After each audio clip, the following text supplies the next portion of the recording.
Hey guys, this is Mongolian Mindset, and today we have a very special guest. We have Ben.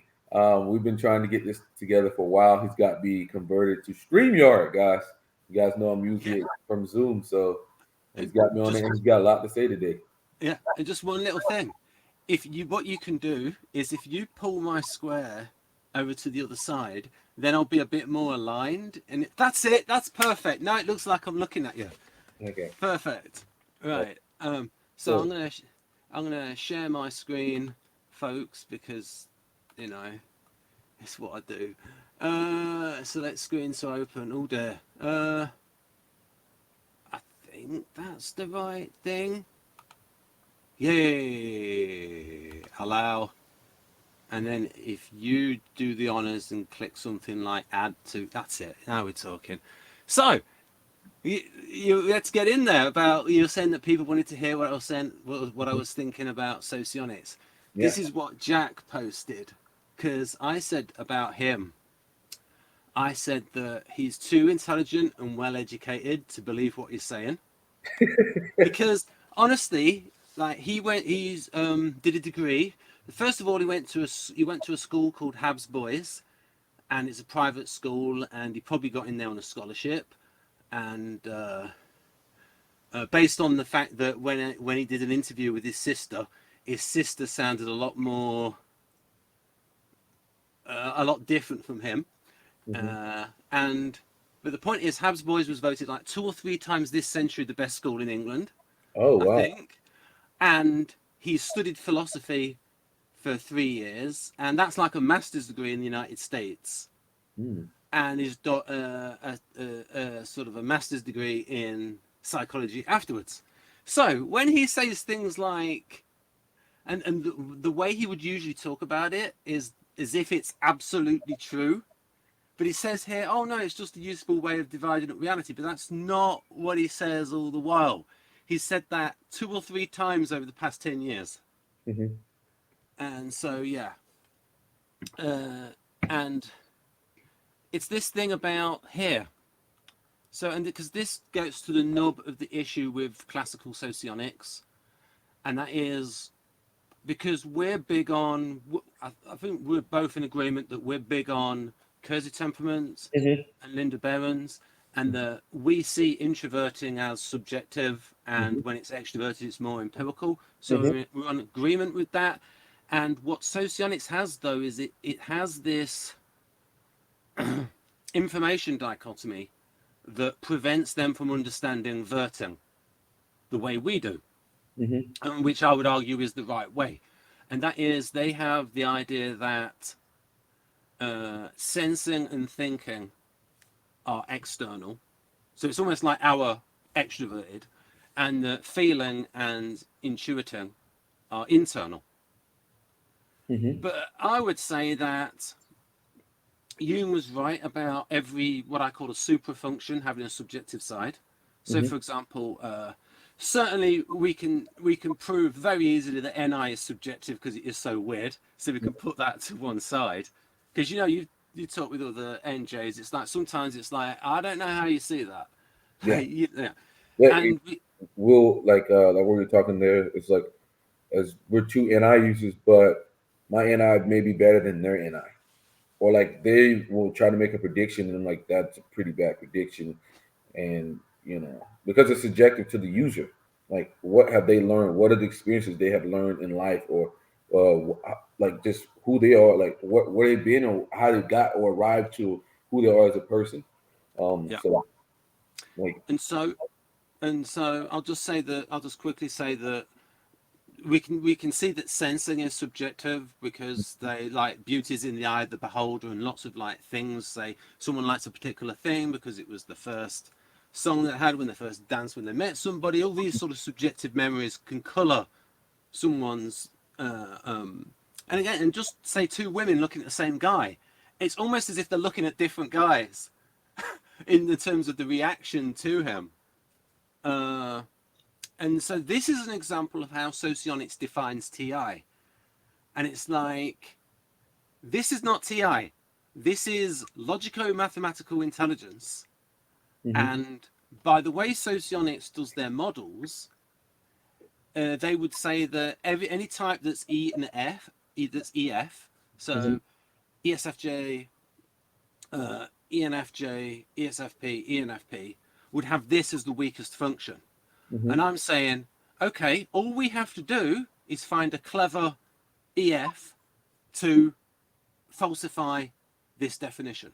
All we've got to do is find somebody with, say, an ENFJ maths teacher, and then we've just falsified this. Because this would be, because this is basically logico-mathematical intelligence. And now one of the reasons why they've got here like this is what happens when you have NTPs defining functions. And so a lot of INTPs would think, yes, that's how I think. Or an INTJ might put that. But we know from TI, and what we can do with our definition of TI is we can look at Jung and say he was absolutely right about saying it was subjective. Oh yeah, and this idea with thinking being external, and he said there it didn't need to be reinterpreted. But we know that texts get analysed. People analyse literary texts. It says there something shareable that doesn't need interpretation. And I'm going to prove that language does need to be interpreted. So there, you've got people making inferences and guessing and reading between the lines. Now, and then here's an example. And this, I frequently forget where this is, but I love this section in Jung's book, because what he's doing here is he's differentiating between, say, TI and that logical reasoning sort of power. So, for example, here, the laws of logic are not necessarily deflected, since its one-sidedness lies in the premise. And that's, like I said, with Socionics.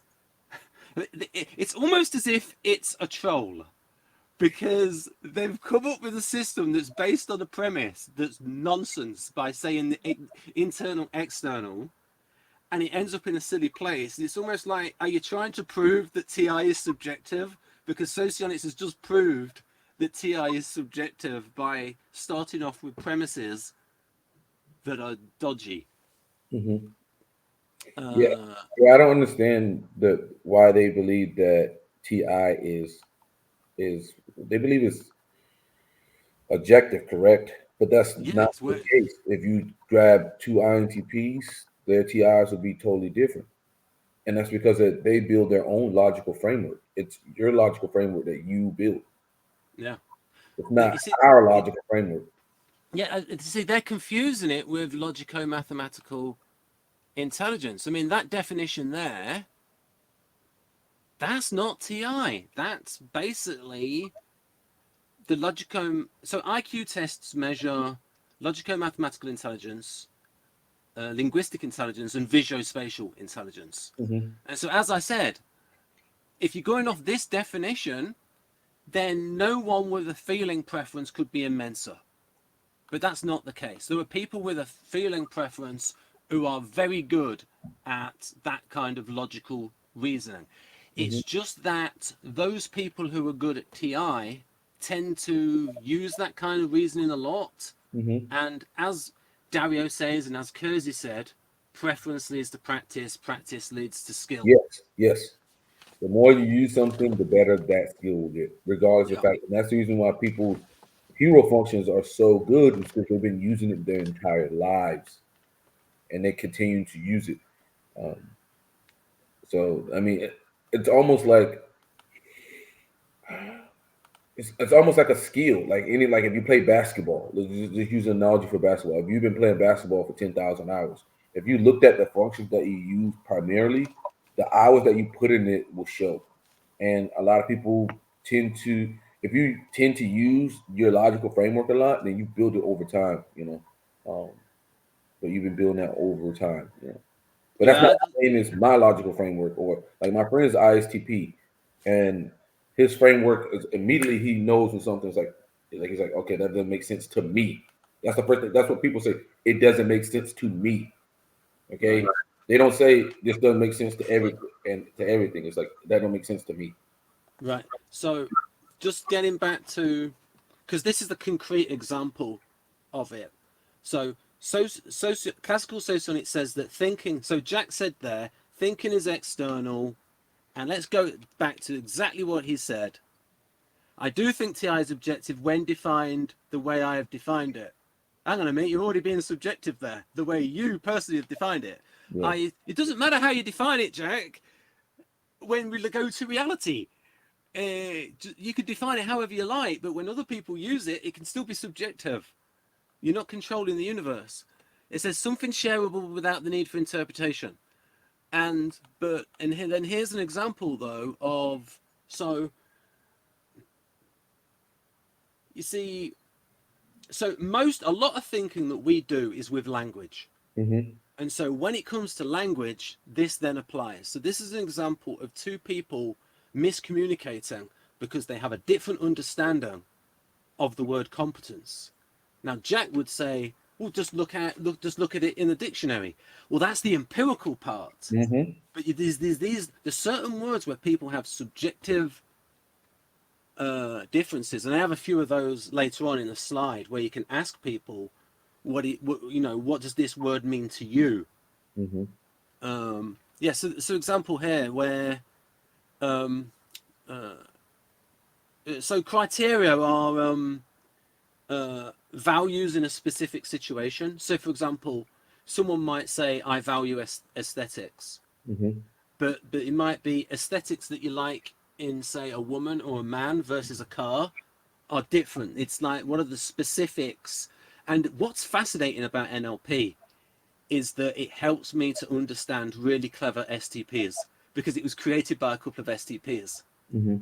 And it gets into their thought process. So yeah, here, so for her, competence meant that, just did a task. Whereas for him, for this guy, when she called him incompetent, he was really hurt by that because for him, it meant this thing here. For him, competence meant that feeling could do a task if he put his mind to it.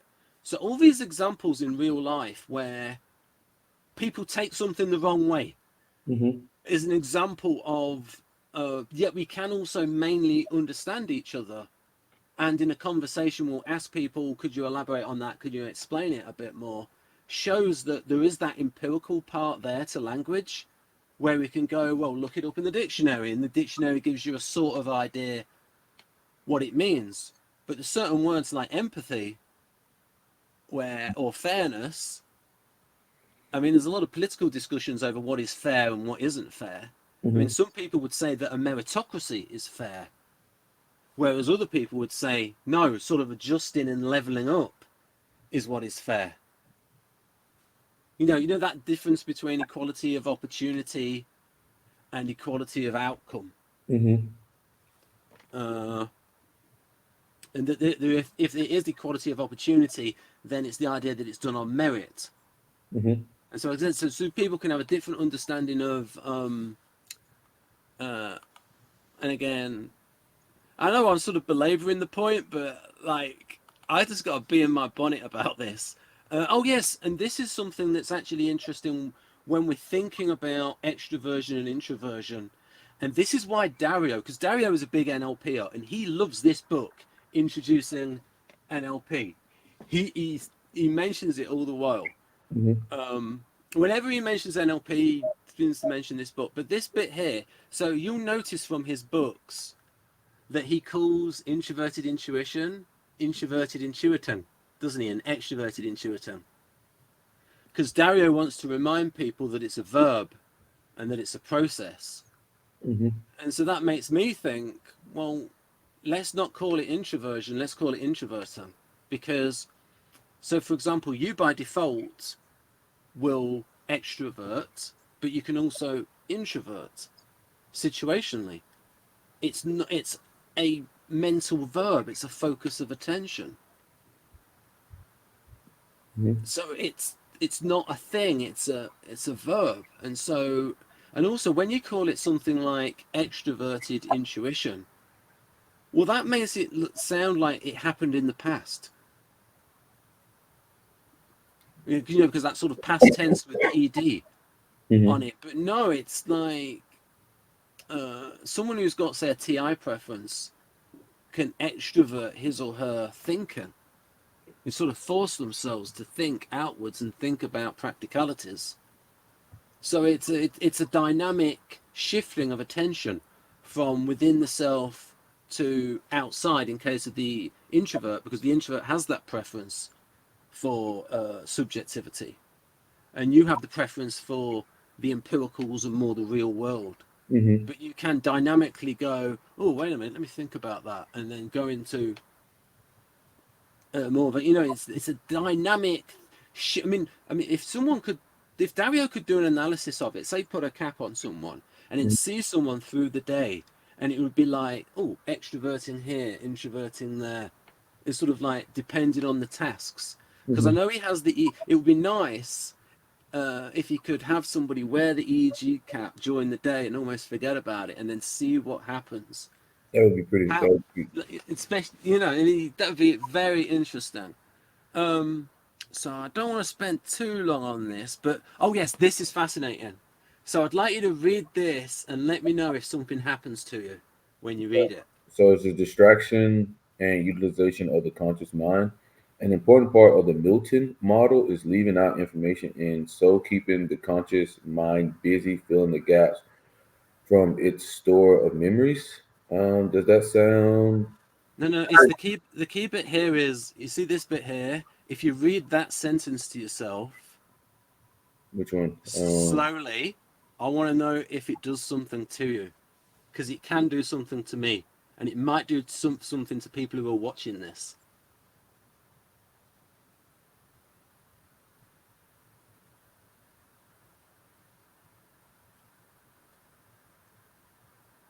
Does it draw you in a bit? Do you feel like you're going into a bit of a trance as Yeah. you're reading that?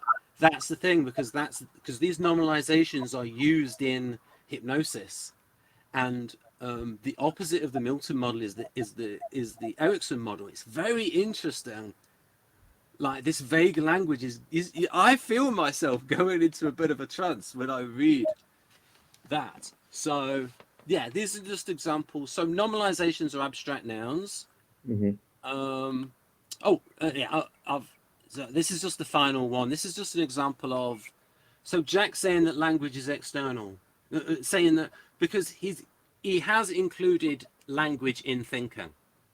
But so what I'm saying is, these people are going to know pretty much the dictionary definition of most of these terms, but they're going to have a subjective understanding. So, for example, if you ask a liberal person what is a conservative, and that you ask a conservative what is a conservative, they're going to have a different understanding of that. And the same with liberal. Or if you just ask people, what is social justice? Hmm. It's yeah. Yeah, it's like or empathy. I would say with empathy, if you ask 10 people, what does empathy mean? You can You're probably. gonna get a slightly different answer. No matter how intelligent they are, you're gonna get. So it's not a case of, oh, they've not read a dictionary and don't know what the word means. If you were to ask, even if you were to ask NFs, there would be slight differences, and Hmm. they love empathy. NFs. That's like one of their massive values. Just like rationals, NTs love reason and Hmm. knowledge. Idealists love the word empathy. It's a big part of their self-image. Hmm. Yeah, yeah, yeah. I mean, that makes 100% sense. Like because every like TI is a subjective function. It's to the user. What do you define? What do you like as in define? Understand. It's called the understanding function. That doesn't Yeah, mean your understanding is my understanding. You know. yeah. I mean, with this, have you examples where you've heard somebody say, "Oh, that's racist," and you've thought, "No, that isn't," and then, but about something else you thought that was it, that is, and it's like you got two slightly. Do you sometimes think that you have a different understanding of some of these words to other people? Yeah. And the thing is like if you go to a dictionary, that is what I would call extroverted thinking. Yep. That's extroverted thinking. Like if you go to a dictionary, that's what has been basically everybody has agreed on that definition. Okay, but when you go to yourself, you have different definition of what that word is, or Yep. slightly different. Um, Yeah. Which is how. So So, and this reflects something else in me. So I remember reading, because I'm quite old, I remember reading the book in 2000 called Story by Robert McKee. And as a Mhm. TI person, I was resistant for the first 100 pages. And then after the first 100 pages, I was like, darn it, he's right. And when he talked about the gap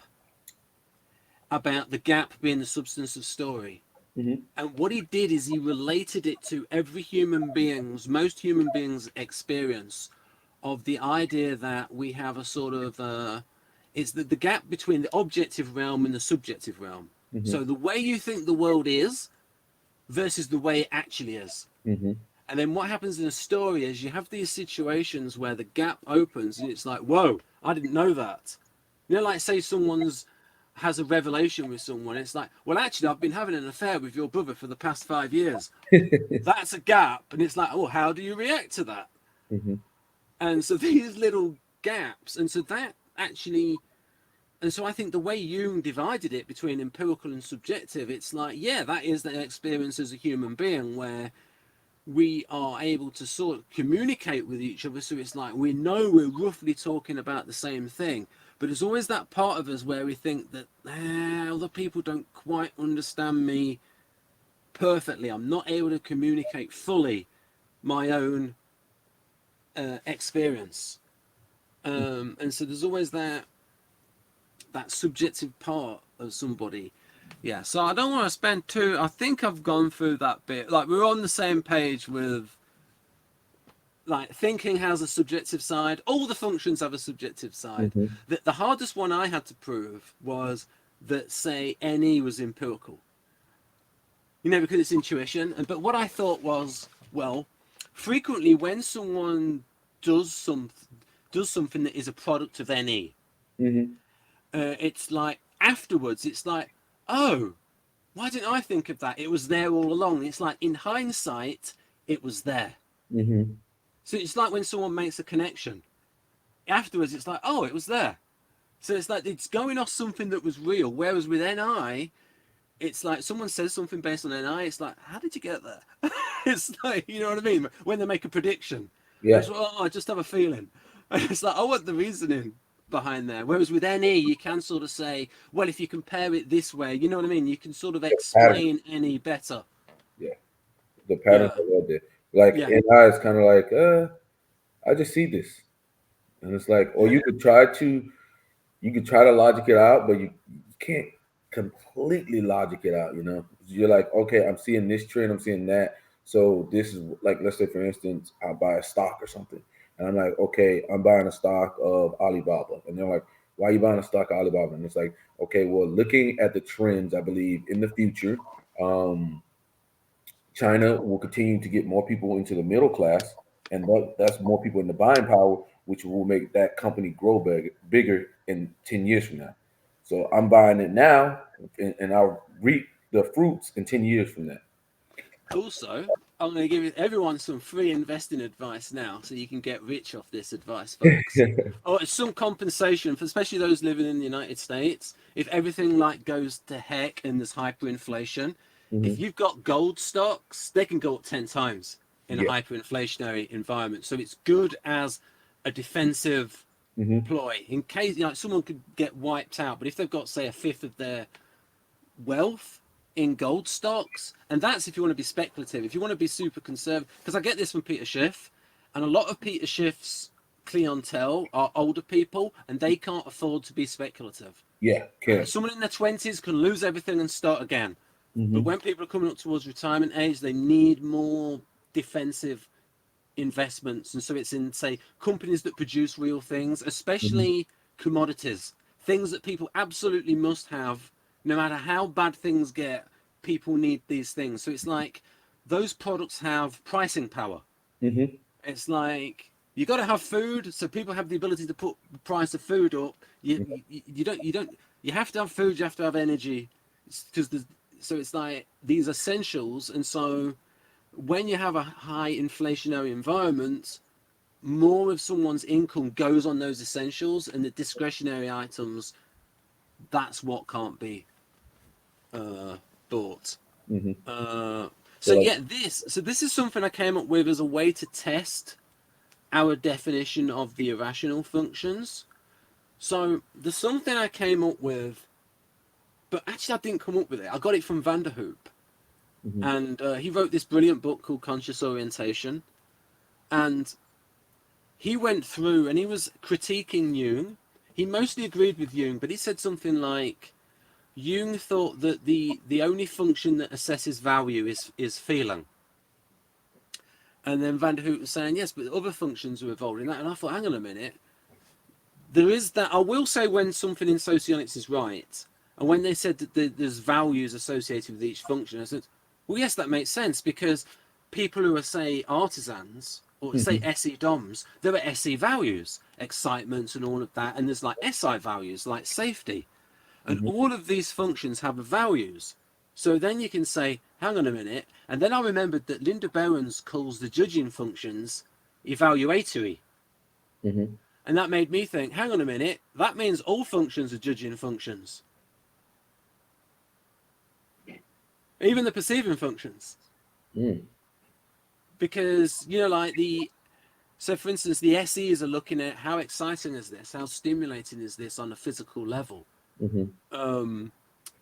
The SIs, the guardians, are looking for how comfortable is this? How Yeah. safe is this? The NEs are looking for they might be like this. Oh, same boring ideas. It's so derivative. But if they're saying they're watching a science fiction thing and it's new ideas, they're evaluating based on that NE. Oh, new ideas. This is interesting. Mm-hmm. You could say they're evaluating based on how many new ideas and how interesting it is. So all functions are evaluatory. And then Vanderhoot put a cat in amongst the pigeons when he said that he was describing sensation, and he said sensation is not the only factor in this function, because these there's also emotion bound up with there, and frequently a certain instinct to act on it. So, for example, the artisan instinct is to like be impulsive and Mm-hmm. that lot, whereas the instinct of the guardian is to be more conservative. And so for Vanderhoop, he said, I'm not going to call that for... Because this is an example of INTPs thinking to themselves. He's reading Carl Jung's TI, and it's like, I don't agree with that. I'm going to call it instinct.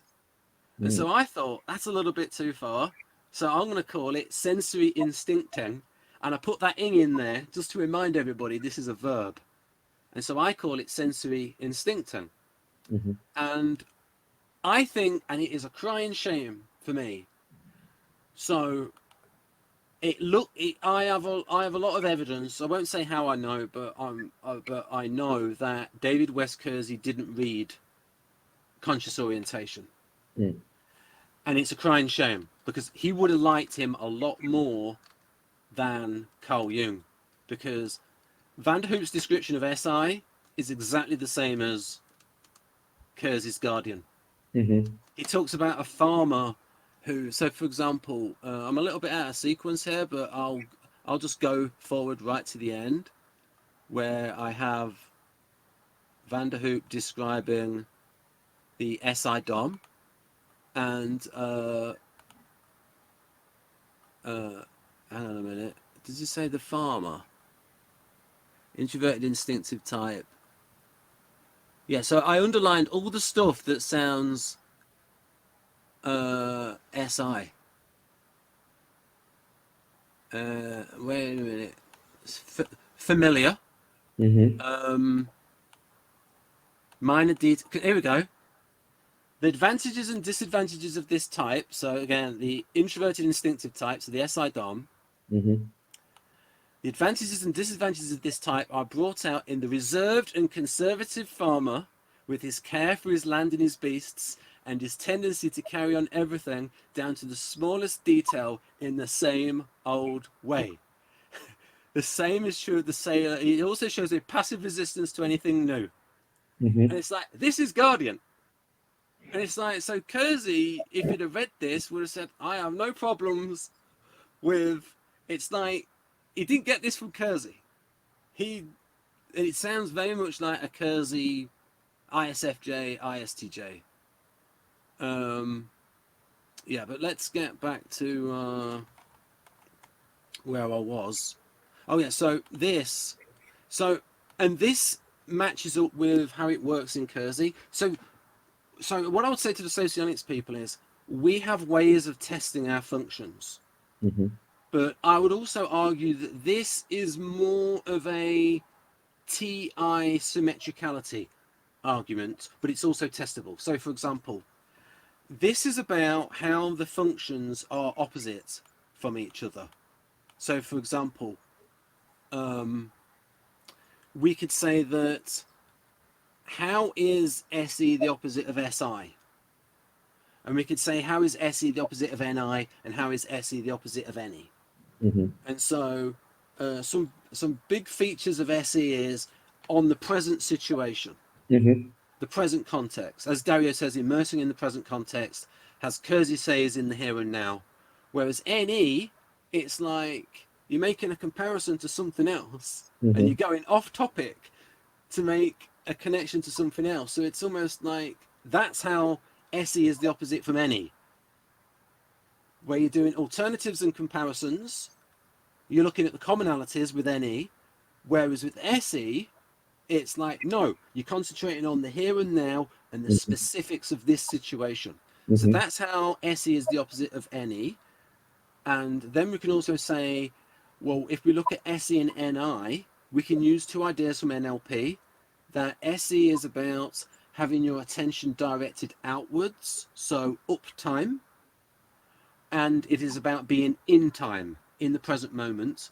And here's two NLP ideas. And the NI is more about being through time, Mm-hmm. development, and is about downtime. So that kind of like when you were reading that thing and you went into a bit of a trance and it was accessing your unconscious and daydreaming, that's more NI. And so that's how NI is different from SE. And then if we look at SE versus SI, we can say, well, SE is a bit more risk taking or audacious, and SI is a bit more conservative. Mm-hmm. And so with all of these, you can get neat opposites. And so it's like the INTP is like that. Oh, it's nice and neat, it's symmetrical, but we can also test it at the whole type level. Mm-hmm. Without using functions, we can say all the directive abstract types are about development. Mm-hmm. So that would be NFJs and NTJs, folks.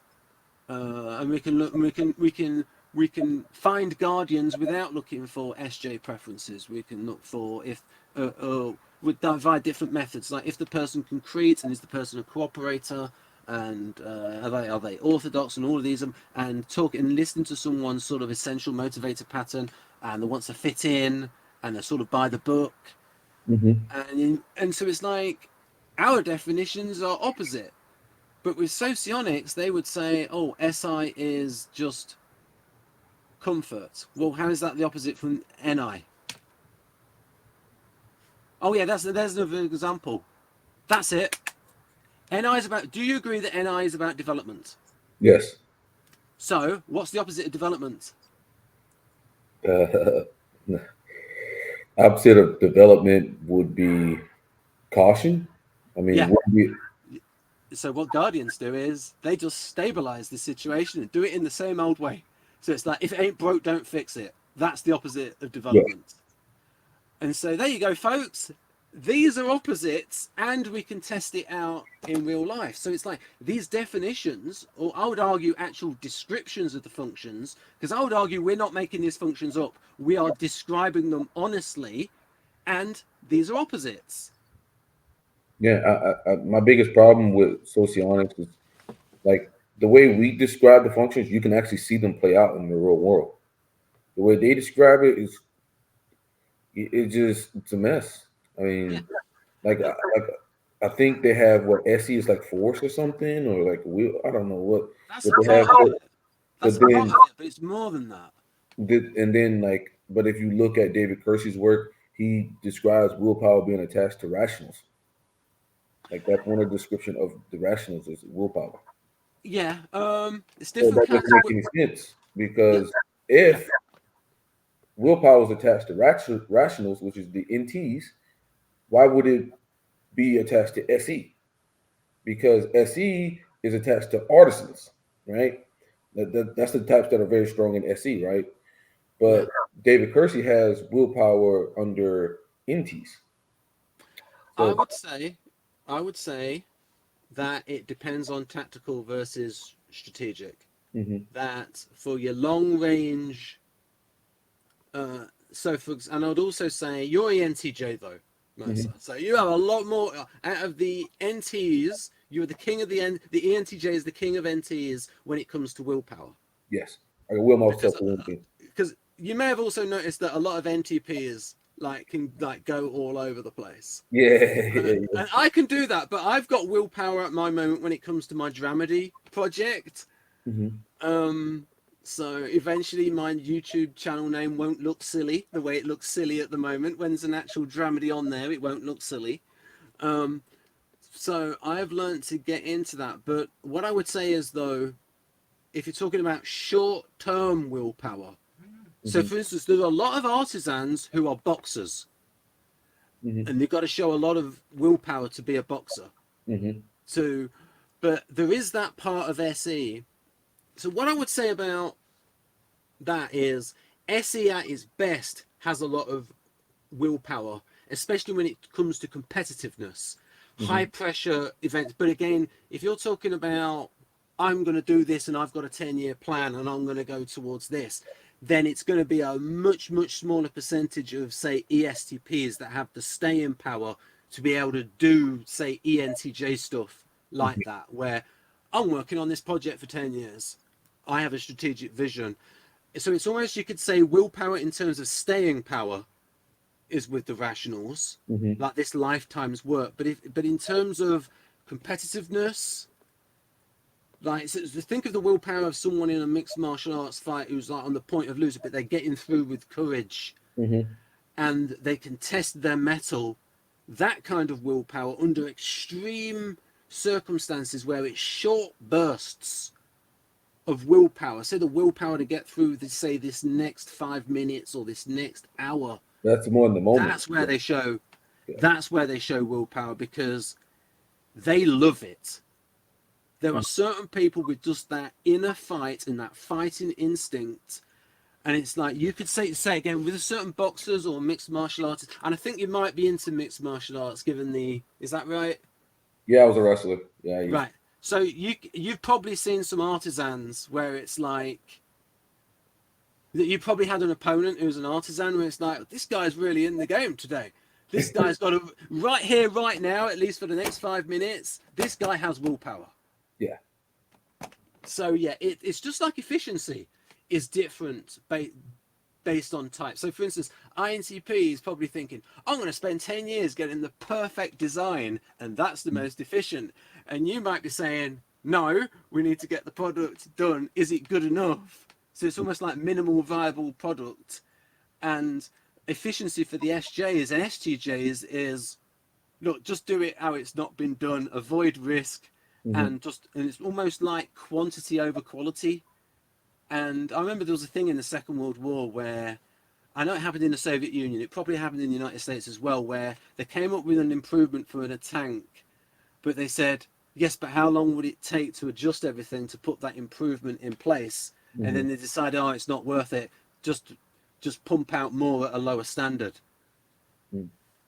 So yeah, so it's a question. It's like that value before when we went over these different values. Efficiency means something different to different types, and I think that the INTPs, like, they were just trying to perfect it. And in certain circumstances, the INTP could be right by saying, look, you didn't get it right. Say with the F-35 fighter, you put it into production, you've not got rid of all the you've got concurrency, where they're actually building the aircraft before they've actually finished testing it. And so they've conned people into buying all these aircraft. You see, it would be all right if all the people that bought the F-35 then got all the upgrades for free. But no, they've actually been sold something that doesn't work properly, and then they have to pay to get it to work properly. So that's a bit of a stupid... Imagine if you bought a product and you had a load of problems with it, and then you had to pay to make it the way it should have been in the first place. I think that happens a lot. Nowadays, that happens a lot. Like you'll buy something, and then you'll have to buy this package here for it to do this or this. Like, let's say you bought a Tesla or something like that. There's so many damn packages you have to buy for it to be, you know, how you thought it would be. Oh, Package have you for this, got? package for that.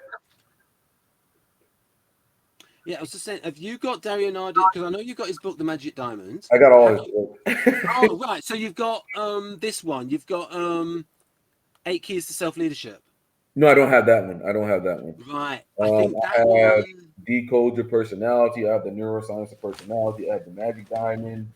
I have this one where he has character, personality type. This one here. Oh, right.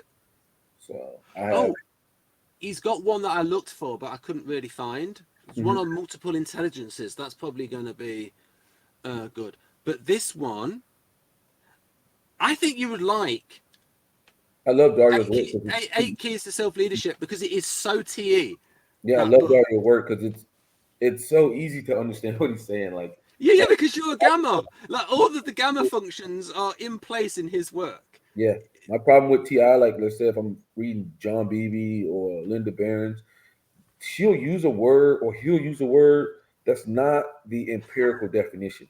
So when I Yeah. go to look for the empirical definition, what they're saying doesn't make sense. I'm like, what is this?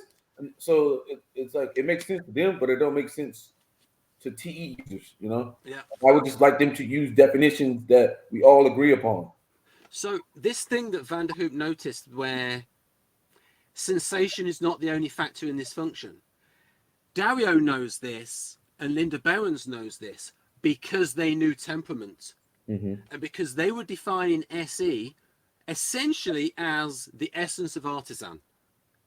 And that's because all I've highlighted in yellow here, all the bits that have to do with instinct, gut instincts, exciting, impulse. Well, excitement is like an emotion. What's that got to do with sensing? So there's an emotion in the function right there. Excitement, action. You want to take action. That's more than just passive sensing. Wanting to get in sync. The thrill of action. Thrill, again, emotion. And then spur action and get results simply by making your presence felt. So that's the part of Socionics SE that is, I would call it assertive SE. Mm-hmm. The problem I have with Socionics, I mean, classicals, because Victor has a little bit of resistance in there, Victor Galenka. So at least he has two versions of SE. But the way I see it is SE and SI is a spectrum. Yes. And with SE, the key part of SE is what Dario calls it, immersing in the present context, and which is just like Kersey's saying about artisans being in the here and now. Mm-hmm. So if we look at so for example, Dario has basically channeled the artisan temperament. So, and it's what I did when I defined SE. Basically, I'm just saying, okay, I am defining artisanness. SE is just artisanness. I would say SE is the artisan instinct. Mm-hmm. And so, and this is, please understand me too. And this is artisans here. Value being excited, trust impulse, yearn for impact, seek stimulation, all that sort of stuff. Mm-hmm. That's not just sensory acuity. That is interacting with the environment, the thrill of the hunt, all that kind of. As Vanderhoop said, it's not just sensation. There's emotion in there, and you've got that. Like I said, in martial arts, it's. I mean, I'll ask you, when you did, was it judo, wrestling? When you did wrestling, I did. Yeah. you obviously felt emotions when you were doing it, Mm-hmm. and it was bound up with the sensations. Yeah. So that's why Vanderhoot said, like, we can't separate this. And Kersey was a massive person for not wanting to separate things into units, because he was a holist and he was taught by the Gestalt psychologists. And then here for the Guardians, they trust authority, probably because It's safe. yeah, exactly, safety, yeah, and then they want to belong, and the belonging is why ISTJs are usually less. Usually, ISTJ has better people skills than INTJ. Mm-hmm. Well, Partly because there's a load of ISTJs. ICJs are good with people because they're affiliative. So they Yeah, care about doing the yeah, right thing, yeah, while yeah, the yeah, INTJ is pragmatic. So yeah, they do their own yeah. thing. And so it is going to be easier for the I, and also with the ISTJ, they've got 50% of people of their temperament, whereas with the INTJs, I agree with Kersey that like these people that think that 20 or 30% of people are intuitive, I think no. It's like 10% at most. It's just the people who take the test tend to be in certain jobs where you get more abstract people. Your blue collar workers aren't taking the MBTI. They're probably SPs. You know what I mean? Like they're not, they'll be taking it. It's like your office workers will get it in these big organisations that can afford to pay for it. And again, more, and then the instinct here. This is more than just subjectives, but I would say that in talking about that part of it, there is that part of SE which is about the empirical part of the SE, and again that comes from Kersey saying that the speech of artisans is harmonic. And he changed that word again. INTP keep changing his word and not having his own definitions. Where it's and he changed it to consonant, and so that basically means that words that sound good. Now, what I've done over the past, from about 2017 to 2019, I got into songwriting and I read books by Pat Patterson. I think Pat Patterson is like a genius ISFP. And I became much more aware of the sensory quality of words, and that is because I was getting into songwriting. But then I realised, hang on a minute, I'm not that good at music. I'd need help with a musician, and then I got back into like creative writing. But that experience of learning about that made me more aware to how words sound, and then I could see it in artisan speech. That they want it to sound good, and so there's a natural rhythm with artisan speech, and so artisan fighter pilots will rename their aircraft to something that sounds better, and it has to sound good, and so we could say in that respect there is that empirical part of the artisans where they like stuff, and there's also their fashions tend to be. Some people might say it's a bit gaudy, but it's like you could say it's objectively stylish. Like, you know, like I say, a lot of gold or a lot of pink, and it's like you can't say it's bad. It's just a bit in your face kind of aesthetics. And what was I saying about? Yeah, so empirically, the artisans are aware of how stuff sounds, and so they've got that SE part, that empirical sensing part. How stuff sounds and how stuff, and Kersey would say that also their speech was qualitative. And so it was like, oh, so the artisans are aware of the qualities of objects, the sensory qualities. So we could say that part of SE is in, but there's also this part of SE that is about the instinct and the competitive spirit, and the fact that when you put an artisan under pressure, they love it. What they hate is being bored. Whereas guardians, they do. Like you can always see that. Like when the person say, "Oh, I'm bored," you can just chalk it up. Oh, this guy's probably an SP. yeah, they'll pick a fight with people because they're bored. ESTPs and ISTPs. I even heard a cricketer say that. Shane Warne said that if you're not doing well on the pitch, pick a fight with someone in the opposition to get yourself going. And whereas guardians don't like pressure, but their superpower is they have a very high boredom threshold. It is very hard to bore a guardian, so they can get through a lot of boring stuff, and they have willpower as well. So Mercer, like I said, there's maybe different kinds of willpower. What about doing boring stuff where you're doing the same thing again and again and again? Could you beat an ISTJ at No, I that? couldn't. That's why they do jobs like accounting, Yep. or like office stuff, like a lot of like very like filing type things. I cannot Yep. do it. It drains me like. Like I said, it's willpower, and that's like a meta model thing in NLP. Willpower, yes, willpower for what? It depends what it is. Like you could say that maybe there's an idealist, say INFJ out there, who has a lot of willpower for dealing with someone who is troubled and counseling that person, and maybe other types would give up. So it depends on the sort of the interest of the person. But yeah, in terms of strategy, Yeah, the strategic long-range willpower is definitely there in ENTJ. Also, ENTJs are workaholics.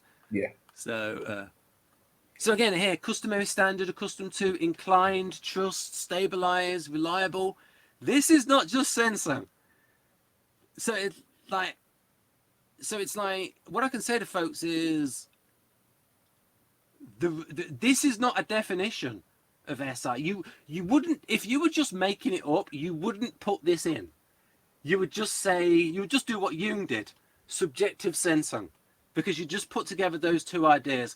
When it's sensing and it's introverted, and I'm saying that introverted is subjective, so I'm going to say SI is subjective sensing.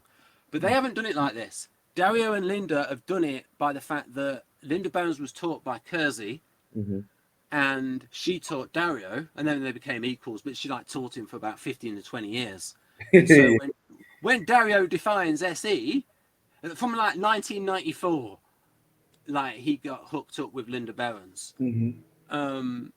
So like I said, this is basically just putting stuff in from Kersey's Artisans and then calling that SE. And I have no problems with that approach. That's very sort of empirical, where it's like, let's look at the Artisans when we were trying to define what SE is, rather than just saying it's one thing. It's not just force. Force is part of it, in that artisans have a lot of fight in them, and generally are not shrinking violets, and they are audacious, and they are prepared to take risks. And so, like I said, artisans do very well as boxers. I think Tyson Fury is ESFP, by the way. Tyson Fury? Yeah, the boxer. ESFP? Yeah. I think He loves to perform. He sings SFP. afterwards. He's definitely SFP. Yeah. I think he's SFP. Yeah. Yeah, I also think he's a counterphobic 6 as well. Counterphobic? Yeah. Oh, wait, what I love about Tyson Fury is when he has someone in a fight and he's about to beat them, he doesn't go for the kill. What I mean by that is he's not nasty. So, for example, he had a fight with Dillian White, and he got caught him with an uppercut, and Dillian White was out on his feet. Now, if someone was nasty, he would have then done a punch that could have really done long-term brain damage to Dillian White. But Tyson Fury knew that he already had a TKO on Dillian White, so all he does is just pushes him to the canvas. And I see that as character in action. Another thing he did is one of his fights with Derek Chisora, he kept looking at the referee because he was like, "Hey, I don't want to keep going. I'm battering this guy. Just stop it," because he wanted the referee to stop it. So, like I said, he's not nasty the way, say, Mike Tyson was. and then Lennox Lewis disciplined him. And then after the fight, he actually said, "I disciplined him, Lennox Lewis." And then after the fight, Mike Tyson called him Sir. Mike Tyson called Lennox Lewis Sir. That's how much Lennox Lewis owned him in that fight. I think Mike Tyson, it's weird because he's these guys kind of I feel like he goes into an alter ego when he's fighting. Mike Tyson, he goes into an alter ego where he becomes this monster.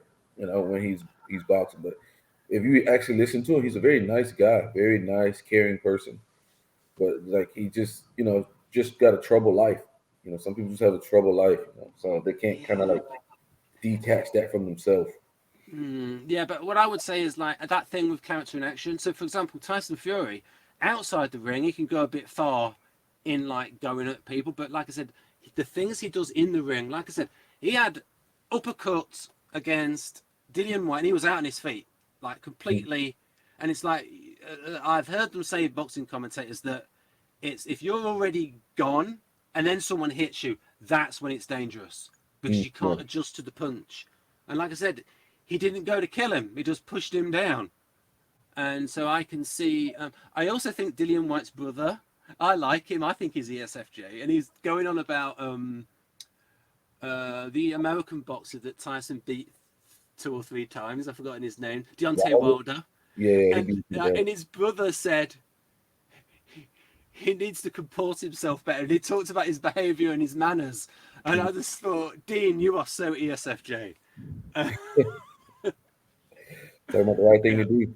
Yeah, and there was a guy trying. They were on a flight to Saudi Arabia, and there was someone on there who was trying to open the door while they were on the flight.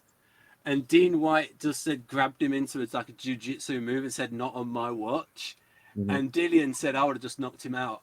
And then Dean said, "No, you don't want to do that. They look after their own in Saudi Arabia." Because Dean was thinking about, "I don't want to go to prison." So I think he's ESFJ. I think he's a collaborator guardian, Dean. So yeah, so the way Dario's done it, he's put a lot of this instinct stuff into the function.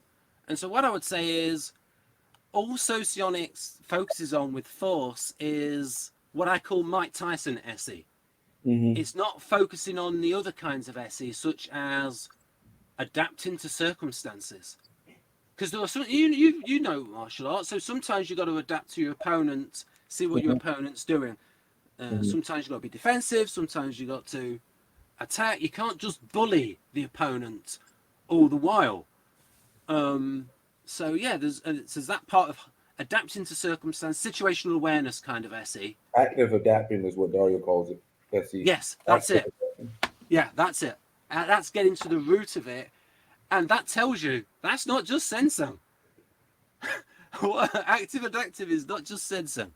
Right. So I can give you 2 hours. I'm not going to go in 3 minutes. So we probably love all this.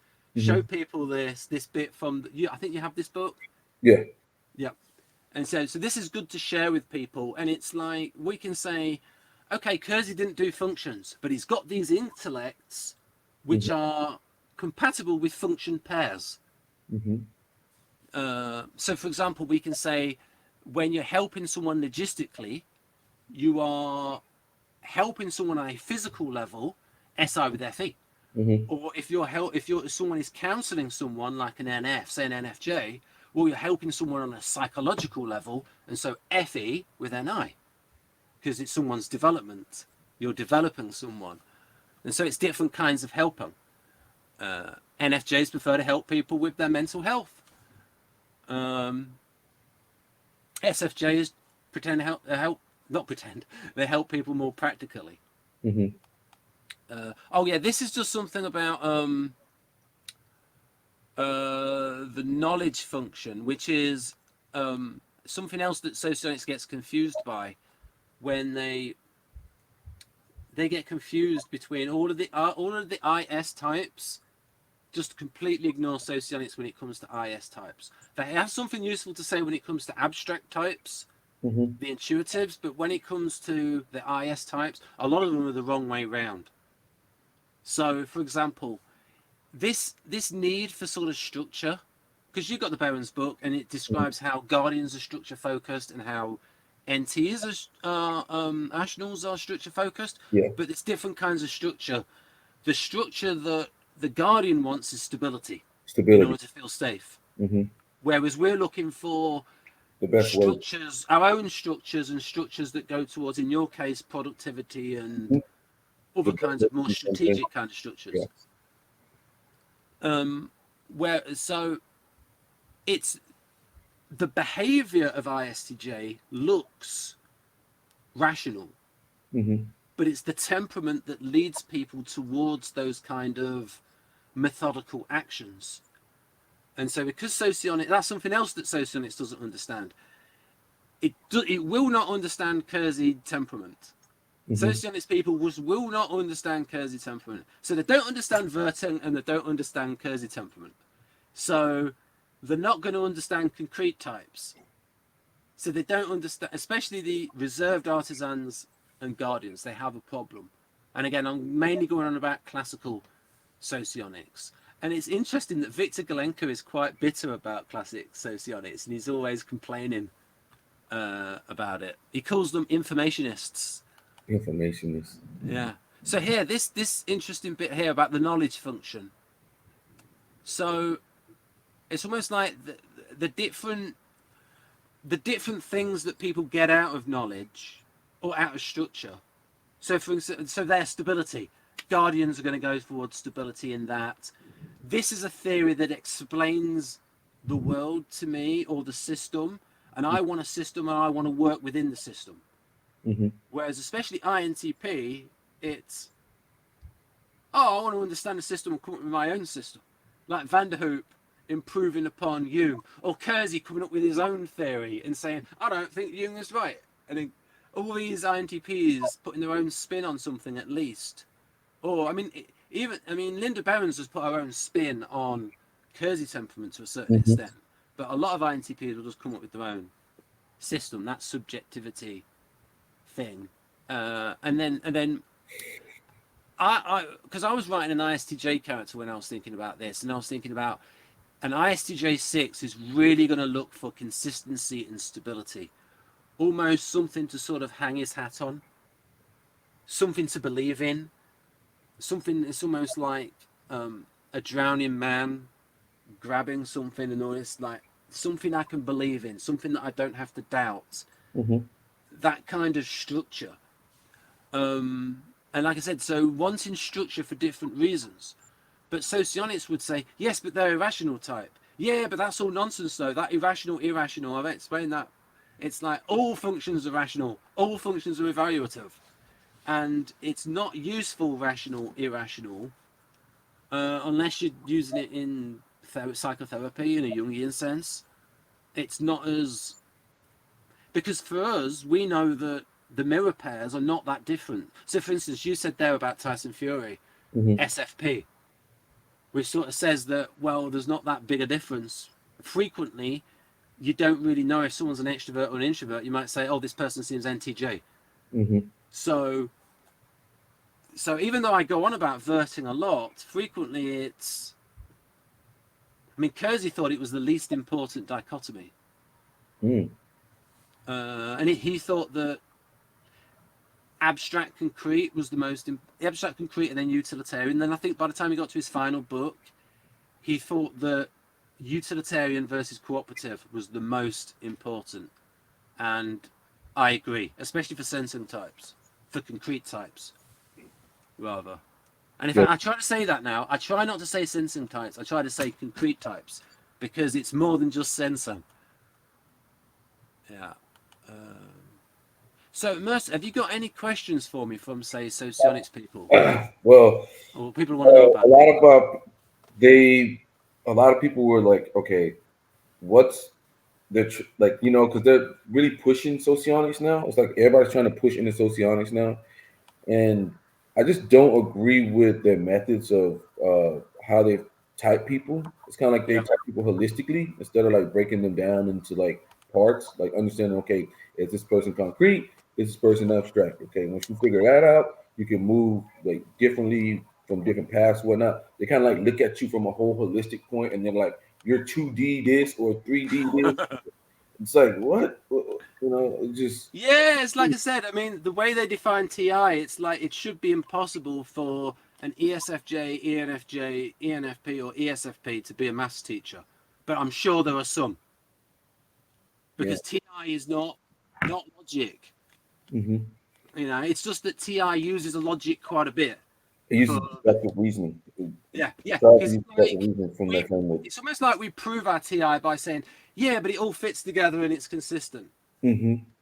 But yeah, so I'm not going to go through all of this, but like if someone wants to say pause the screen, these are my issues with why certain...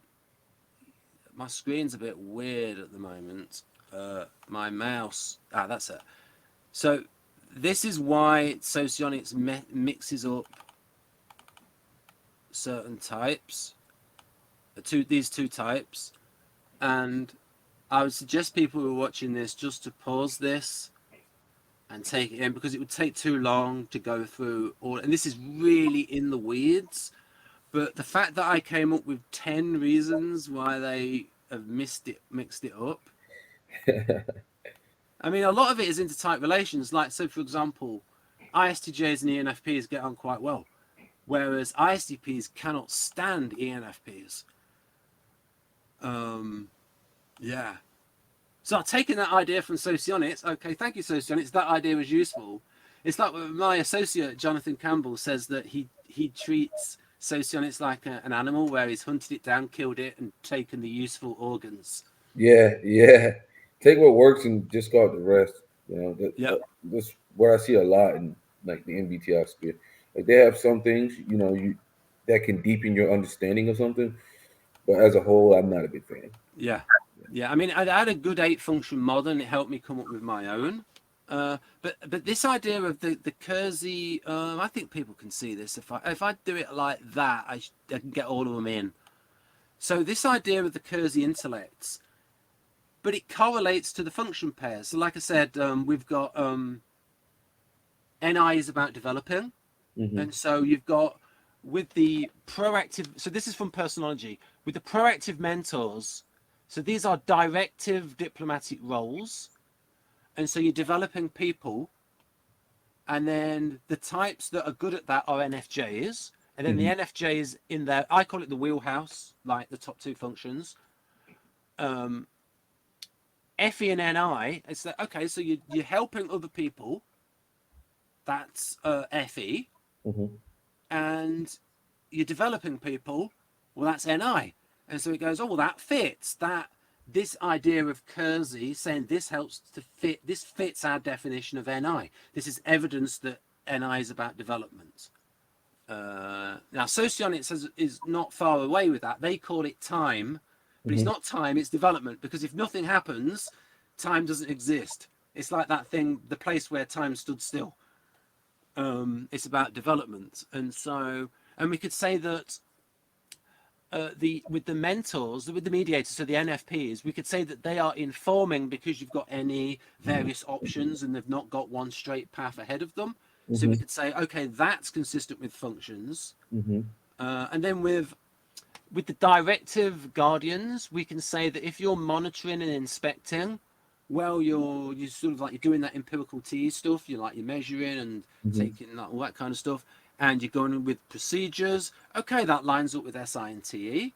And then we can say when you're helping people, when you're providing, like goods, like actually giving food and cooking for people and cleaning, all that kind of helping on a physical level, that's like, okay, FE, helping, SI, sort of like self-preservation stuff, that fits, that's nicely consistent. So here we've got Kersey's intellects supporting the definitions which we use.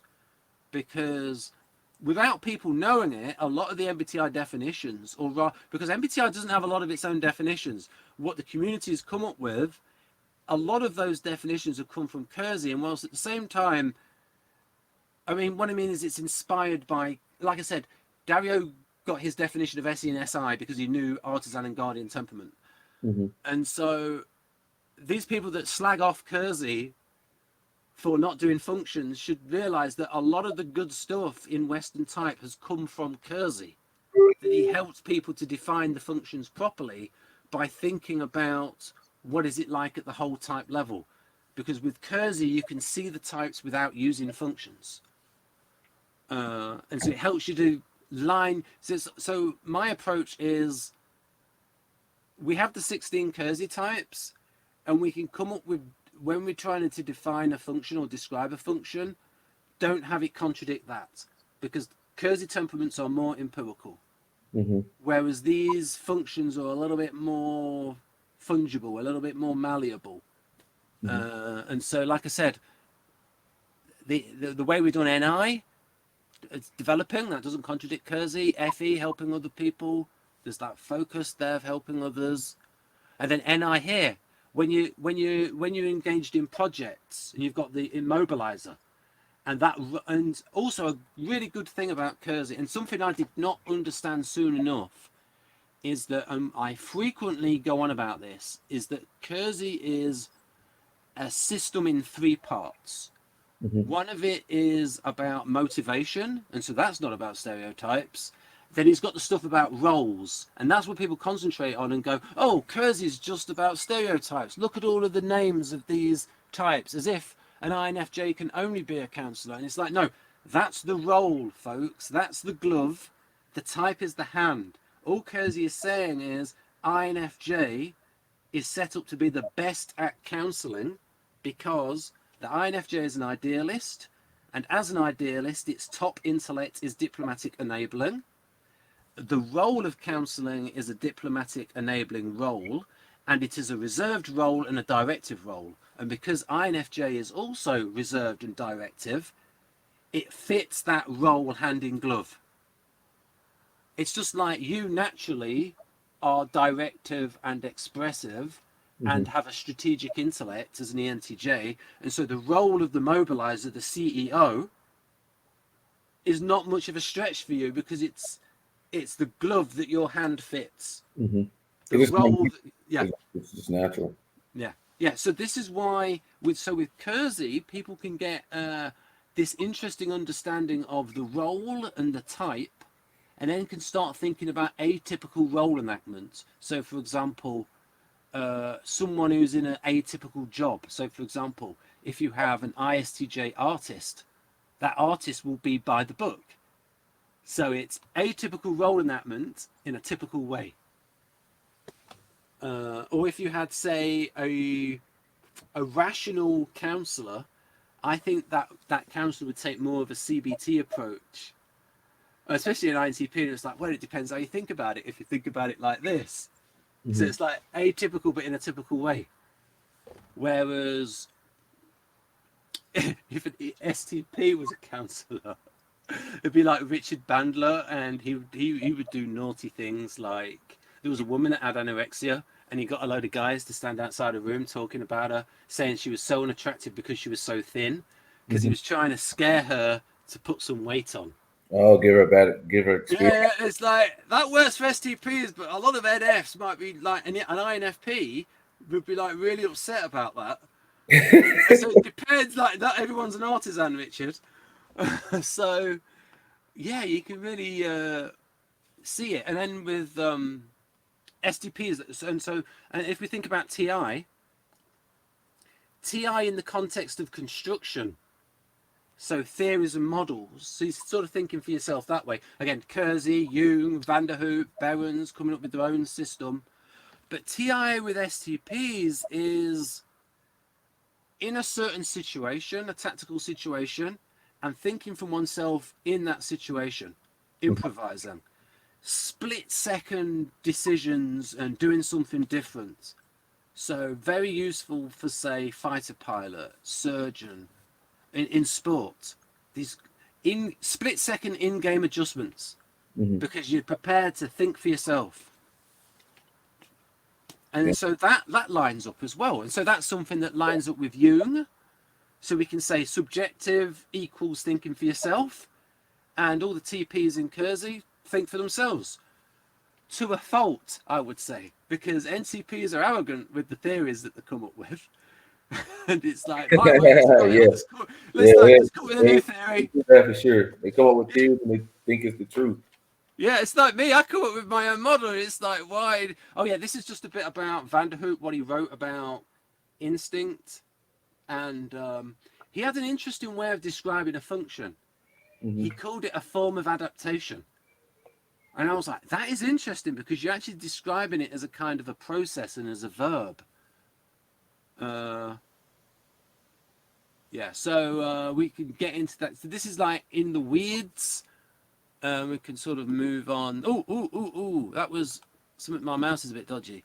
That's just something a bit extra about. Yeah, I think that's more SE. A strong impulsive drive towards certain acts. So artisan is just an impulse. And I would say about this, an impulse to habit. This is more. I would say that's more the guardian instinct. That the farmer does everything down in the same old way. And then so from Van der Hoop's point of view, he said that it's not just sensing, it's like sensing bound up with emotion and action and know-how. But then what Van der Hoop said is, what this means is that there's a difference between emotion and feeling. And actually, that's how the brain is set up, because emotion is part of the limbic system and feeling is more cerebral. And so people that might then start crying and say, yes, but that's a bit awkward though, because emotions and feeling, because like, that's not, it's almost like they don't, it's like, that's awkward though. That means you've got to think about what's an emotion and what's a feeling. Well, we're not making it up, folks. We're trying to describe how people work and how the brain actually works. And the way the brain actually works is there's an older part of the brain, which is the limbic system, which has to do with emotions such as, the 4 Fs, fight, flee, flight, fornicate, all that food kind of stuff. And then so for example, anger is an emotion, indignation is a feeling. Mm-hmm. Or you could say love is a feeling and lust is an emotion, or that dogs definitely experience emotions. We don't know if they experience feelings. And that actually reflects how, because you know from Dario's work that he shows different parts of the surface of the brain are involved with feeling. Yet we also have this limbic system. So, and we can say that, and when it said there about artisans enjoying the thrill of the sensation, well, there's definitely an emotion involved with the sensory response, and also to get that dopamine rush and like they're really buzzing when they're in the fight. Mm-hmm. And there's just some artisans that love being in a fight. They just go out and deliberately fight for the thrill of it. Yeah, it's weird. My ISTP friend Christian, he loves to fight. I'm like, dude, what's That's wrong? the instinct. I'm like, there's something wrong with you. Like, I tell her, That's the there's instinct, something though. wrong with you. He's Yeah, like, it's like there's a little bit of psychopathy there in some STPs. It makes them, but that quality though makes them very good warriors. mm-hmm. And yeah. So, and then this is just something on instinct that I did the short video on this, but and I sort of saying that this is more guardian preparedness, herd instinct, hygiene, and then self-preservation. You can sort of do a bit of artisan. So I always have blue for guardian and red, sort of orange for artisan. Again, fight or flight. More the conservative, avoid it. Fight, like your friend. Mm-hmm. And then adaptive behavior, pecking order, situational awareness. That's SE. So it's like these instincts are there because this is an article on instincts in humans. And yes, it's from Wikipedia, but it shouldn't be that inaccurate. Only the political stuff is inaccurate. But at the other end of the scale, you know what's quite funny? Conservapedia. Yeah, Conservapedia. It's just a little bit too conservative. But it's funny. Conservapedia. Yeah. So it's like the different ends of the it's just certain topics. Oh yeah, so now we're on the sort of how I did this because I wanted to get a there's something else that you can do in this chat is, are you doing this live or are you doing this as a recording? I'm recording and then I'm gonna post it. Right, okay. Because in future, what you could do is you get the actual comments coming up the side if you do a live stream that's public. Yeah. And what's great is you can click on it and put it on screen. Oh. So that means you don't have to read someone's comment out again. You can put the comment on screen and it shows up at the bottom, and then you can. So it's great for doing Q&As.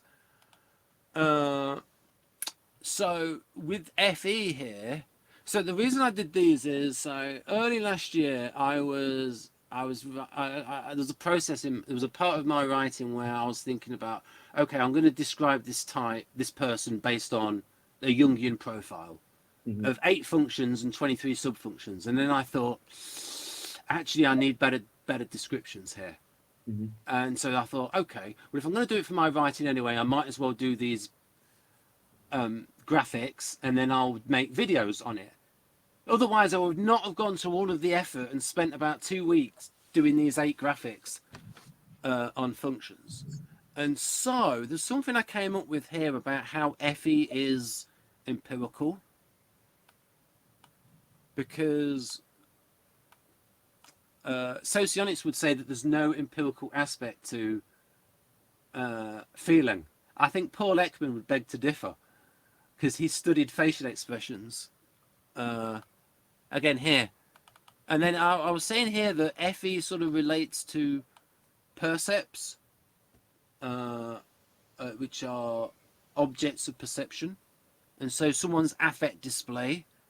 And so FJs are very sensitive to someone's facial expression and tone of voice, character in action, and then group morality.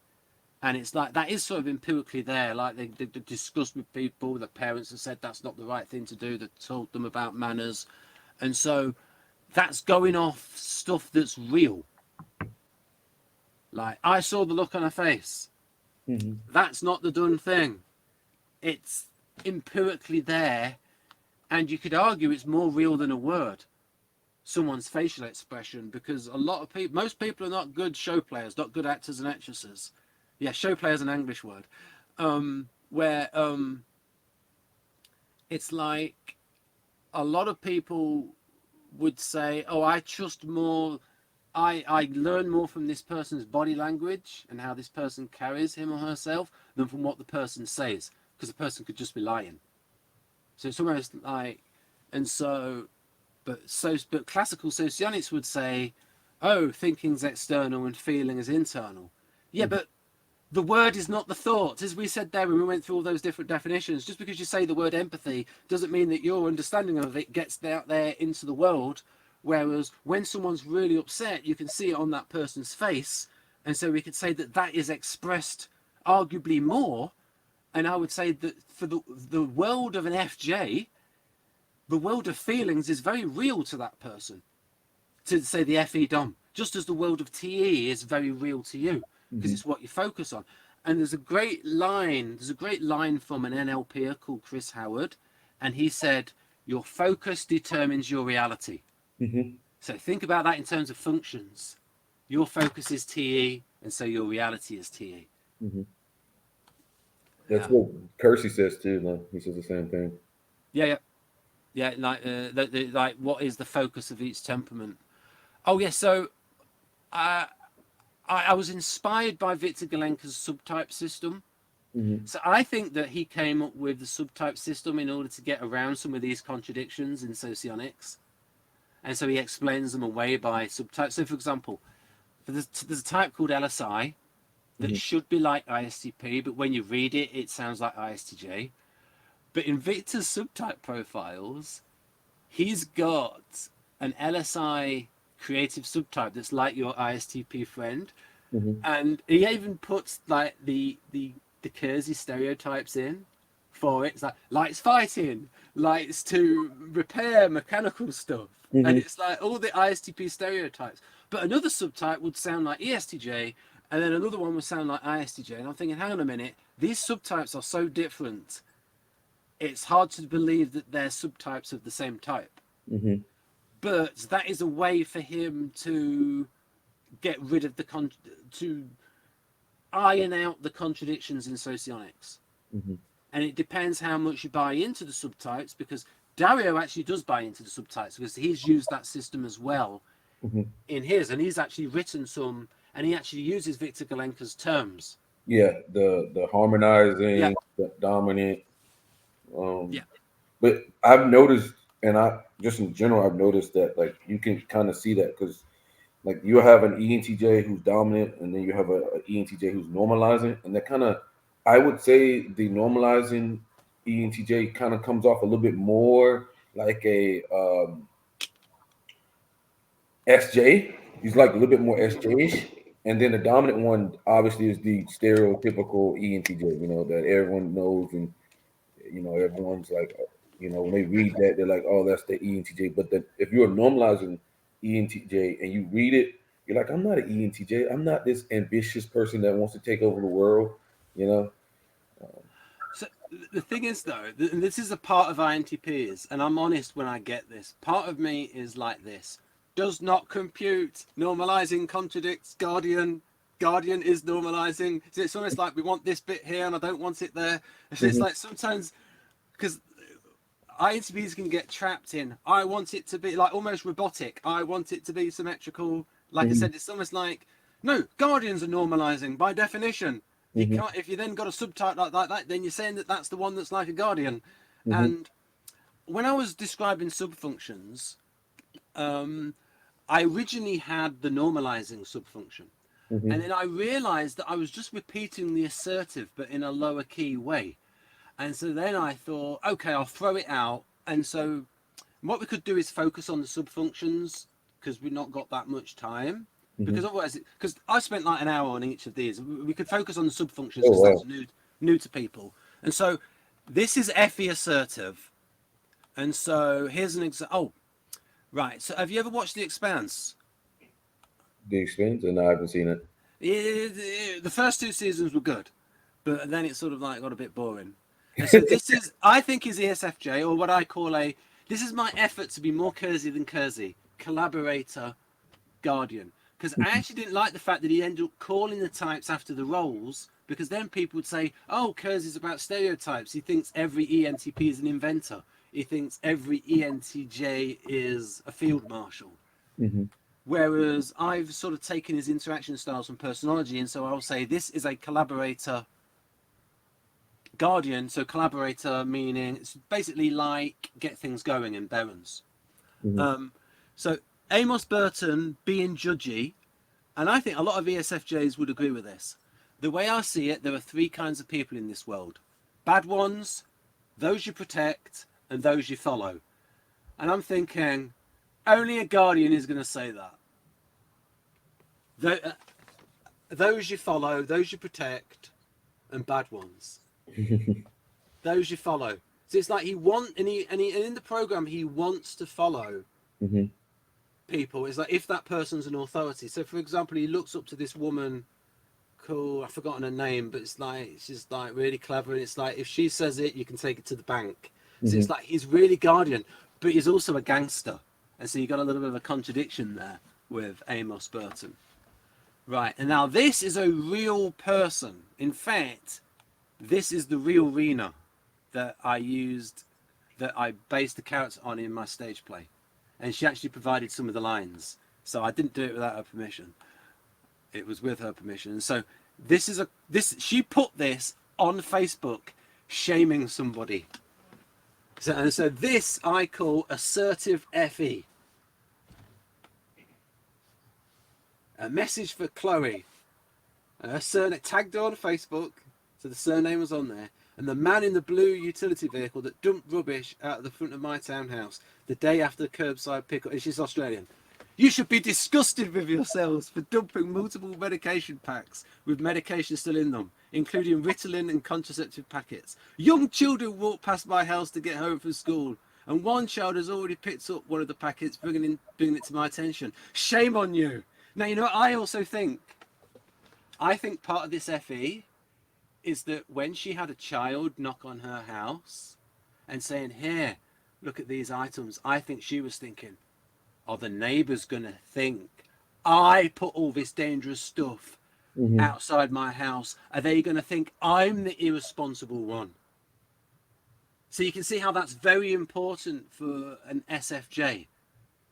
I would think for an SFJ, being thought of by other people as endangering children would be one of the worst things that could happen to you, because that is something you value so much. And like I said, public shaming. Council and police have been contacted regarding this matter. These actions endangered many children. Just found out that Chloe lived right next door to me, which makes you even more disgusting for having, and you know, children. So you see that? The temperament is coming through, and she's really asserting it. Mm-hmm. Whereas most people think of FE as like harmonizing, and that is a part of it, but it's like, and I think, and that's a real example. And I went through, about 10 years ago, I went through an inventory with her, and like she came out as ESFJ. Yeah, so I know she's ESFJ preferences. And then Yoruba. So I'm writing a character that's Nigerian, and so I did some research on the Yoruba religion, and I think this is very FE. Those who are selfish will come to bear their loads alone. Yeah, about cooperation. Yep. About buy-in. Yep. It's actually an interesting religion, the Yoruba religion. Mm-hmm. It could be its own MCU because it's got loads of like Orishas in it and that lot. And then the performing arts with FE, like I said, the expressiveness of people with high FE, even when they don't value it. So, for example, ESFPs and ENFPs, they're going to be good at that part of FE because they're a feeling type and they are expressive, they are extroverting. And then the harmonizing part of FE, which is sort of like how most people understand. I like how Megan Lavota defined FE. FE doesn't mean martyr. Mm-hmm. But it can do in certain instances. Like a lot of ISFJs can get into, because they're accommodators, can get into becoming codependent, especially if they're like an ISFJ too. And then here, the group harmony part of FE. So sometimes you can have the group harmony part of FE, and then sometimes you can have the part of FE which is like, you are disgusting. That assertive kind of FE. Mm-hmm. So, oh yes, something else. Yeah, and this goes with the NLP thing of values. And values expressed as normalizations. So abstract nouns. So harmony. I'll try and get that across and get them all in. There you go. So these, I think these are the values of FE, and I'll let you take that in and see if you think I'm right.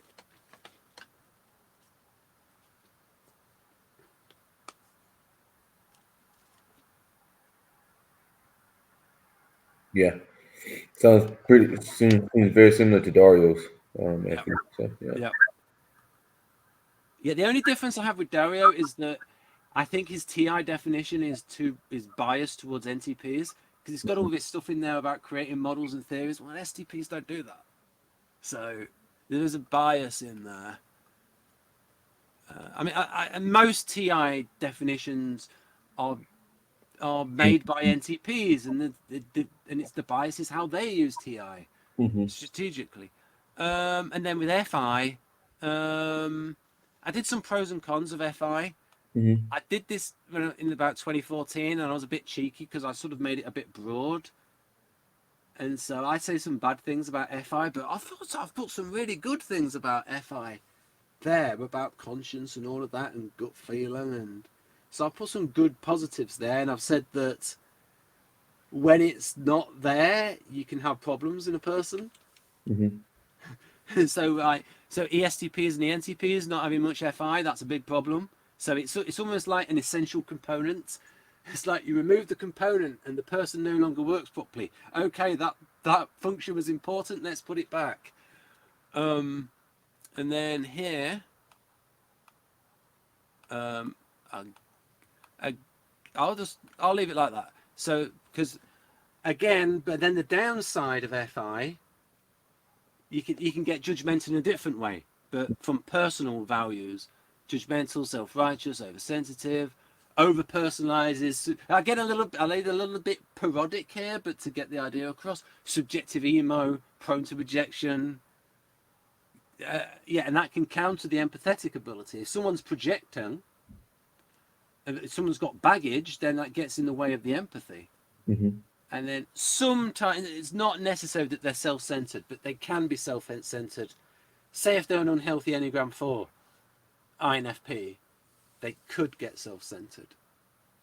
But this depends on mental health. Mm-hmm. And then the values, individuality, one-to-one, deep connection, authenticity, integrity. My word is my bond. I'm not an ENTP or ESTP. Honesty and character. Right. Subfunctions. Right. Yeah, and then that assertive FI. And that's when because there is that thing about idealists being cooperative. Mm-hmm. But sometimes, especially NFPs, they can have that bit where they stick to a principle and they're not so cooperative. Mm-hmm. When it go with the FI.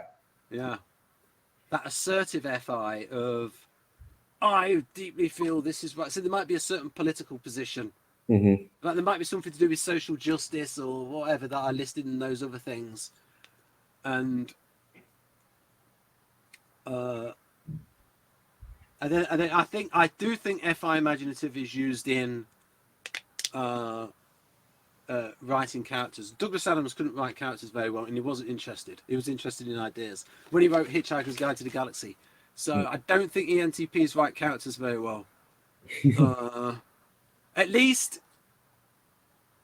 now they can write broad comedic characters because there's a lot of ENTP comedy writers. Yeah. But they make very good comedians. ENTPs make very good comedians. Very good comedians. Yeah. But they can also end up getting cancelled. Yeah. Because of that FI allergic. Right. then FI, yeah, so put yourself in the center. I end up using that a lot in writing. So that's just something that's situational. To if you're writing a character, you've got to put yourself in the center of the character, or at least you should do. And then FI harmonizing. I mean, I used to think it was impossible. Again, it's that like INTP bit where it's like does not compute. Enneagram 9 is about other people. FI is about the self, does not compute. Mhm. FI Dom can't be Enneagram 9. And then I did a video with Leon, and it's like, oh, that's how you can have an FI Dom that's Enneagram 9. Yeah, I told him he's a 9. Yeah, yeah. INFPs are usually 9s. Yeah, it's weird because you know when you read the description of the 9, you think, oh, that's all about other people. And then when you read about FI, that's all about personal feelings. So it's like, how do those two things go together? And It's because they're idealists, so they care about everyone in an idealistic way, but they want to push their value. Like they want to push what they feel. Like you get what I'm saying? Like they're idealistic about people in general, but they want to push the right values.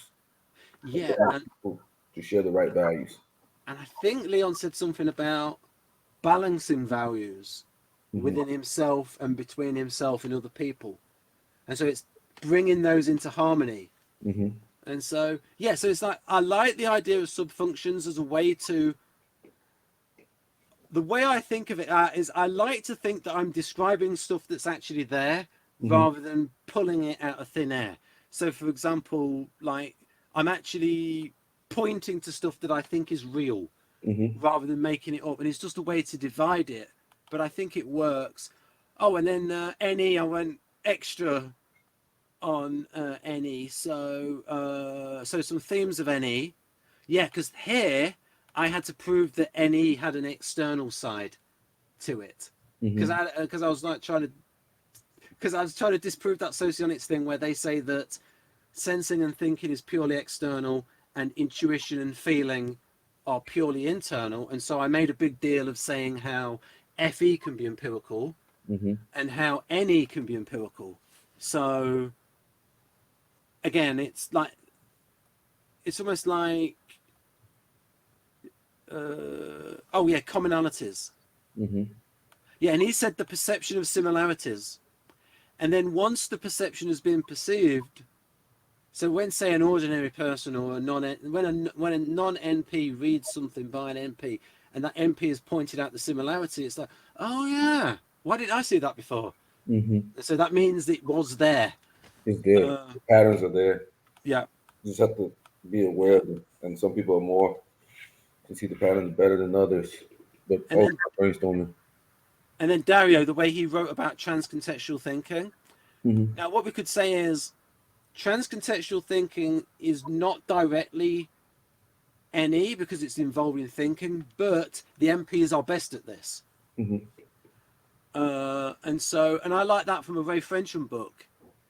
And I really related to this bit when I read that about 20 years ago. Discovering hidden links or relationships between two unrelated things, ideas, stroke people no one has ever seen before. And there's also a bit of pride in that as well. Yes, nobody else has seen this connection before. As you know, it's like that part of the ingenuity part of the NT is that, and I've mentioned this before that on other videos without you being there, that where I think that NTJs don't care as much about ingenuity, they care about efficiency, Hmm. whereas the NTPs are just going to do something differently just for the sake of saying, look how clever I am. I came up with this new way of doing it. It's not necessarily better, but I spent another year on doing this thing. And you would say, well, you've just reinvented the wheel. It's slightly different, but it's no improvement. Yeah, I mean, they notice different things. Like Yeah, you want to streamline a lot of things. Like my brain just naturally wants to just streamline it. Like, okay, yeah. it's fast. How's it done? How does it work? Is it moving quick? No. Okay, scrap it. Yeah, and then Dario said, external stimuli are springboards to generate analogies and ideas. Well, that's how NE is external, socionics people. And then what it puts into the object. But the main thing to get on with is to talk about the values. of it. Is that values? Oh yeah, that's it.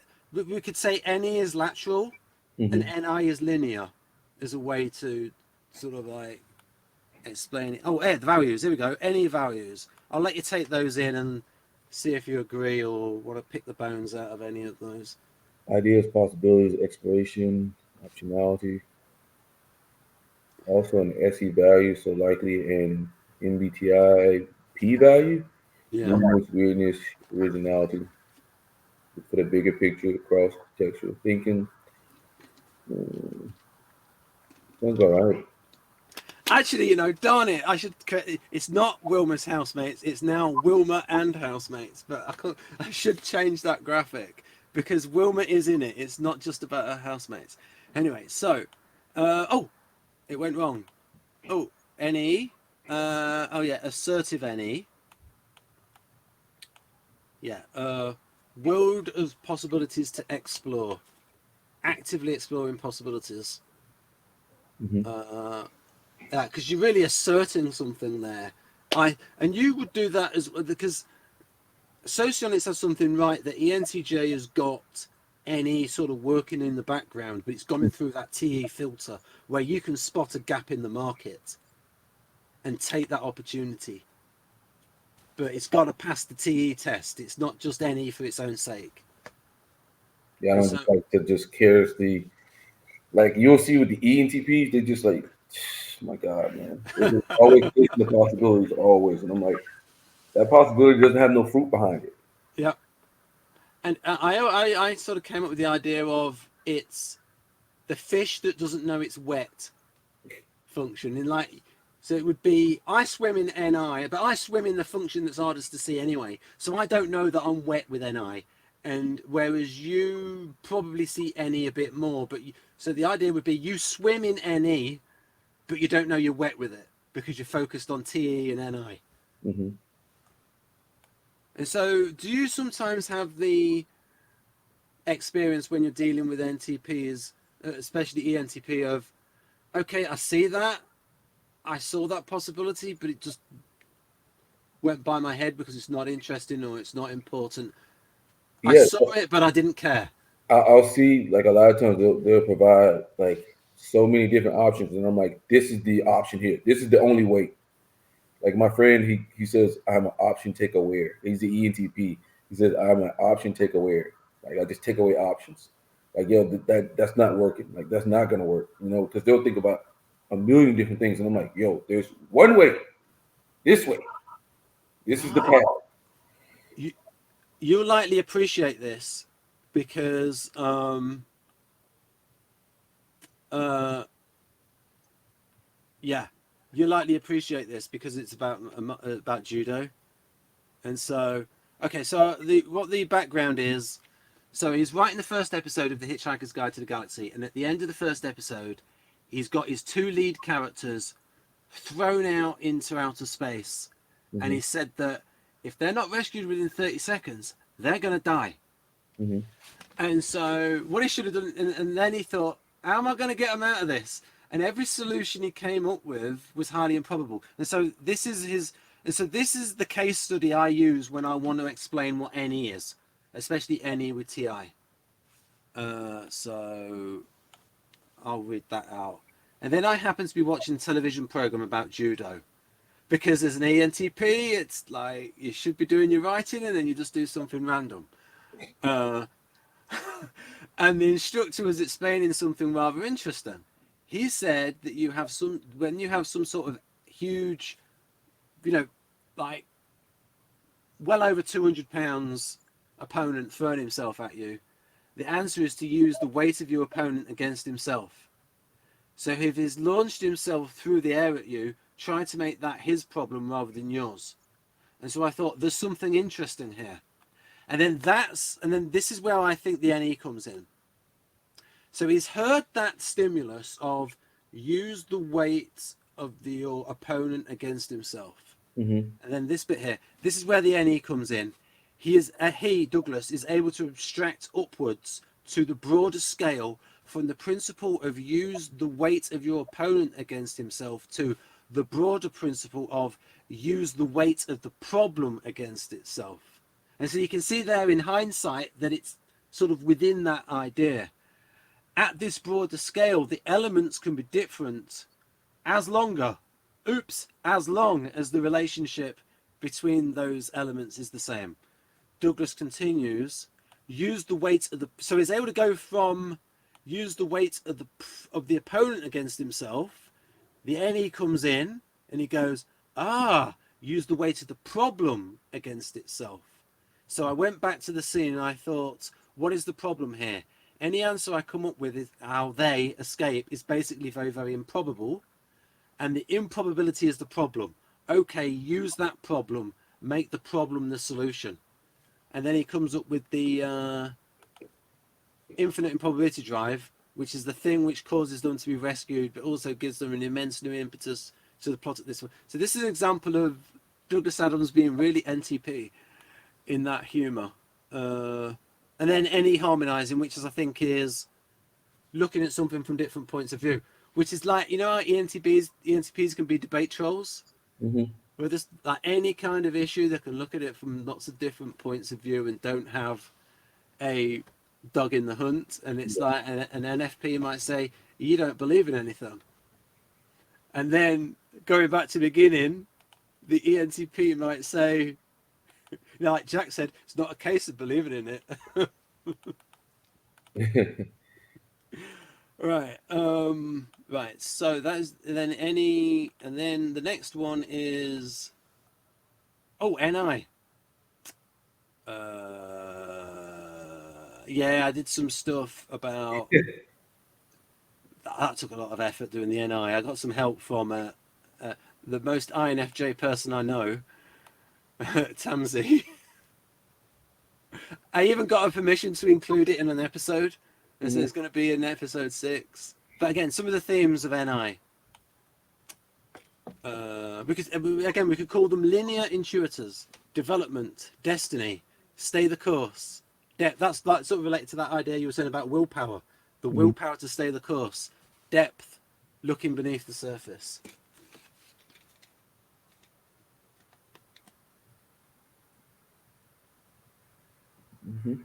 Right.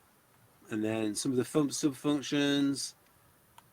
I suppose NI is like sometimes you've said like when you have this is the right way to do it, and maybe sometimes you can't say why, but you just know. Is that accurate?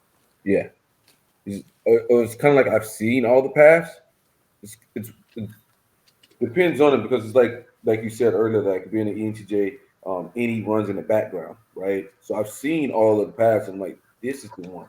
Like this is the way it's going. Like this is the route we need to go. Like this is like get on this route, you know, which could be a lot of times get me in.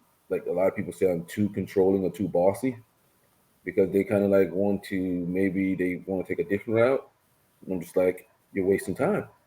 And then they come back later and they're like, you're right, blah blah blah. So, So what's your Enneagram? mine 8. Yeah, many ENTJs are 8. Also 3. You 8 or get 3, 3s yeah. in there, yeah, 8s and 3s. Occasional 6. Occasionally, yeah. Yeah, can't vote 6. And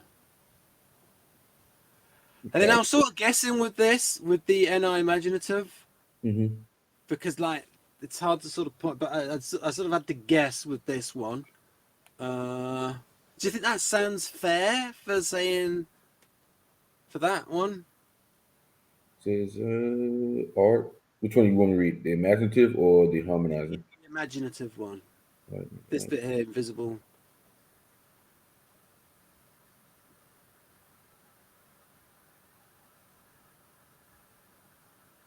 That's sort of how I experience it. But I have to sort of,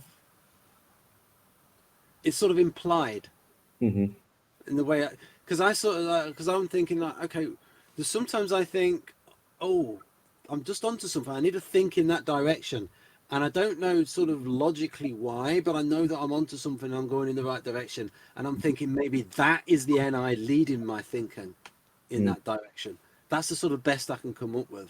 Because it runs in the background for you being INTP, right? Yeah. And I'm six fixated as well, so I'm pretty skeptical about NI. I did a series of 4 videos with Haley and Jonathan, and eventually on the 3rd hangout, they actually gave me some examples of NI. Yeah, so you might like that series. So yeah, I was glad we did that series. It was about 8 hours altogether on NI. Certainly over 4, because it was 4 events. I think it was. I'd say that's about right. I think over 6 hours altogether. Yeah. But I really wanted to cover NI in depth, and I had Haley there as INTJ and Jonathan as INFJ, and I think we covered it quite well. And then the NI harmonizing. And this is something Socionics has right about that there is a tendency for NJs, especially NI DOMs, to be, especially INFJ, I would say pathologically attracted to assertive SE. So NI Dom females being attracted, especially NI Dom female INFJs being attracted to bad boy ESTPs. Yeah, I think a lot of women are attracted to ENTPs, unfortunately. Yeah. Right, and then there's there's SE. Oh yeah, the SE values. I think we did that one, right? That was the first one. Did we? Oh yeah. No, I don't think we looked at the value, but there again, and that would just look like Kersey's artisan chapter. Freedom, testing limits, vigor, action, being, and I got that from Jeff. Being impulsive is being alive, or maybe I think he got that from Kersey. I can't remember. Excitement, courage, audacity, adaptability, composure under pressure, artisan values. Oh yeah, and then this is when I did the subfunctions of SE. So I'll try and get them all on screen. There. So there. So I would say the Socionics definition of SE is too much just assertive SE. But like I said, all functions can be assertive. All functions can be harmonizing. I mean, even FE can be assertive. Like I said there, you are disgusting with the assertive FE. Again, the situational awareness stuff and the being defensive, adapting to circumstances, and Dario calls it. Yeah, I think you said active adaptation. Yeah, active adapting. That's what he has. Yeah, and then the creative part of the improvising part of, and then as Kersey put, any activity in which successive actions are free variables rather than fixed constants. He said that in a very INTP way, didn't he? Very confusing. Right. So again, trying to get all the different aspects of the function. So I thought, let's call them subfunctions. Right. Wow. Oh yeah, and we did that bit before about Vanderhoop on SI. I think this SI is the last one, but these values are a bit more. Again, then there's, but again here, security, safety, self-preservation, physical health, belonging, to fit in. Yeah, all the safety stuff. And then I did. I think you saw my video SI slot by slot. Did you see that? Right. So you've seen all that because I went through those subfunctions. Yeah. So the harmonizing is like the physical stuff, like Kersey talking about ISFJ protecting people and like the nursing's kind of stuff.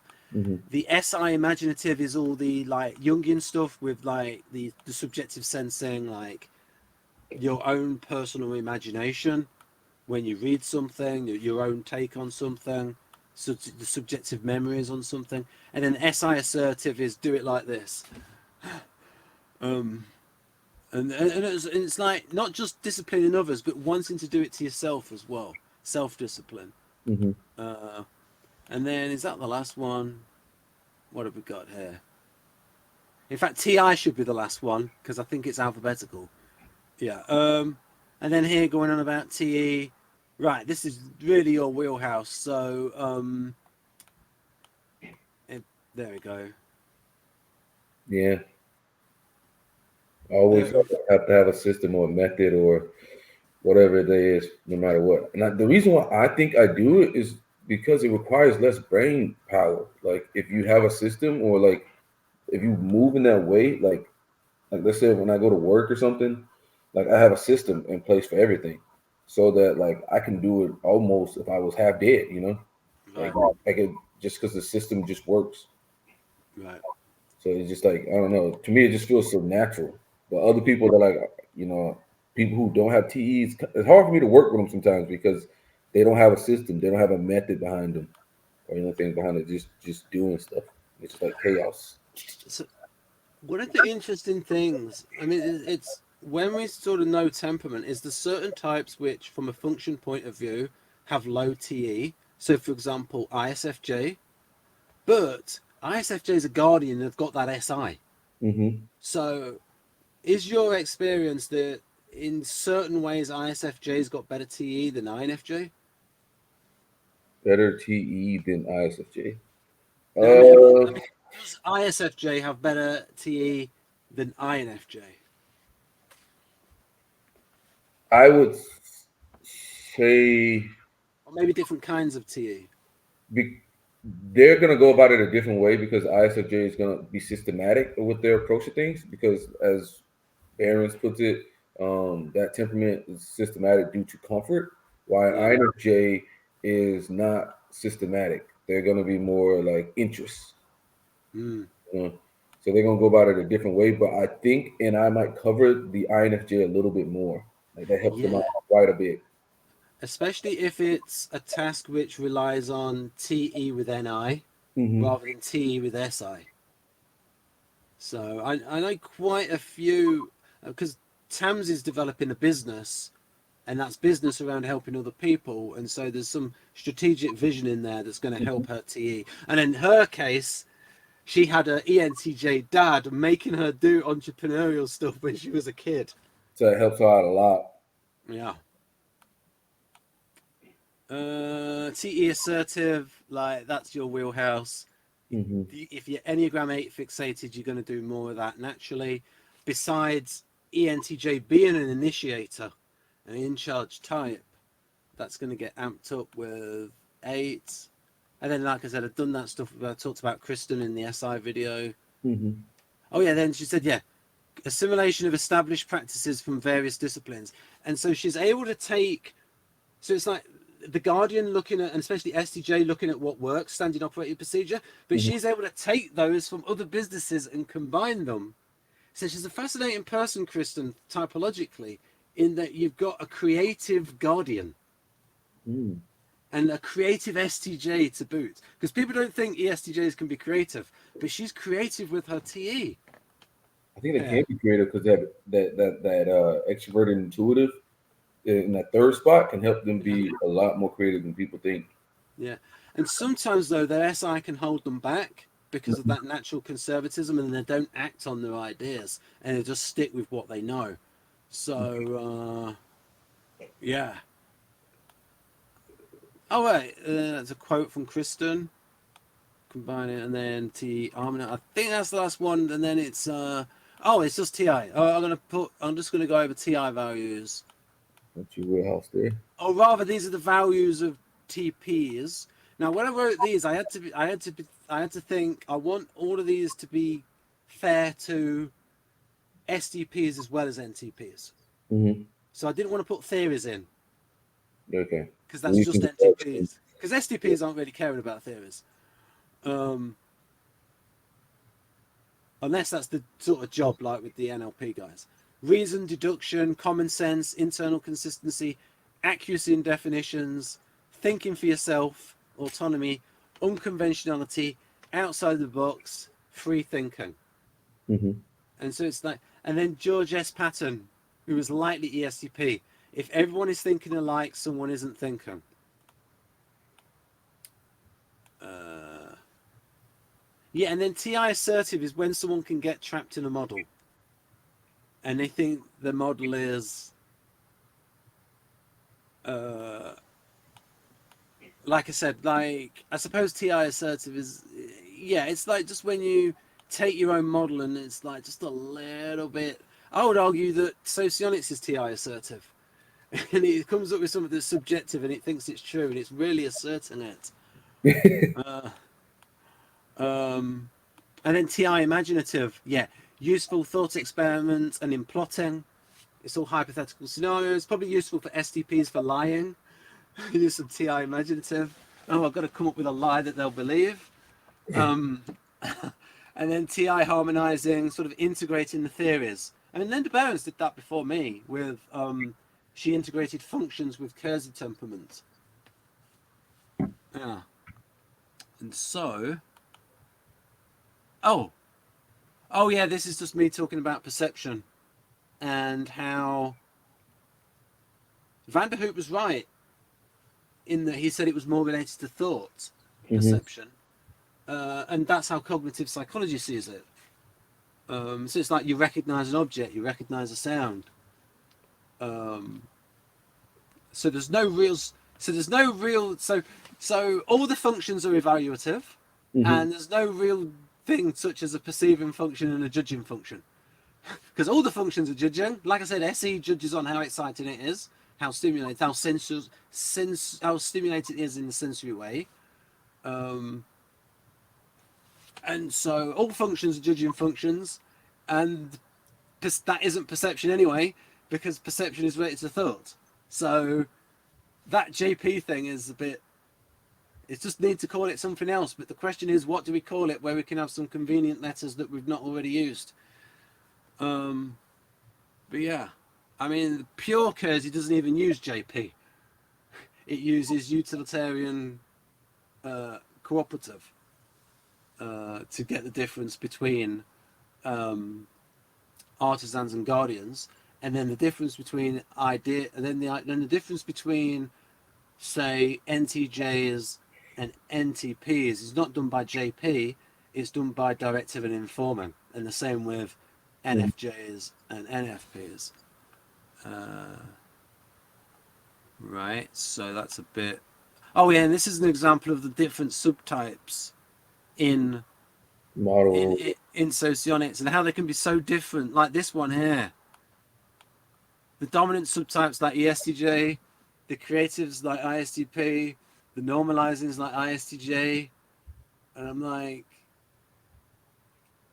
there's quite a bit of a difference between ISTP and ESTJ.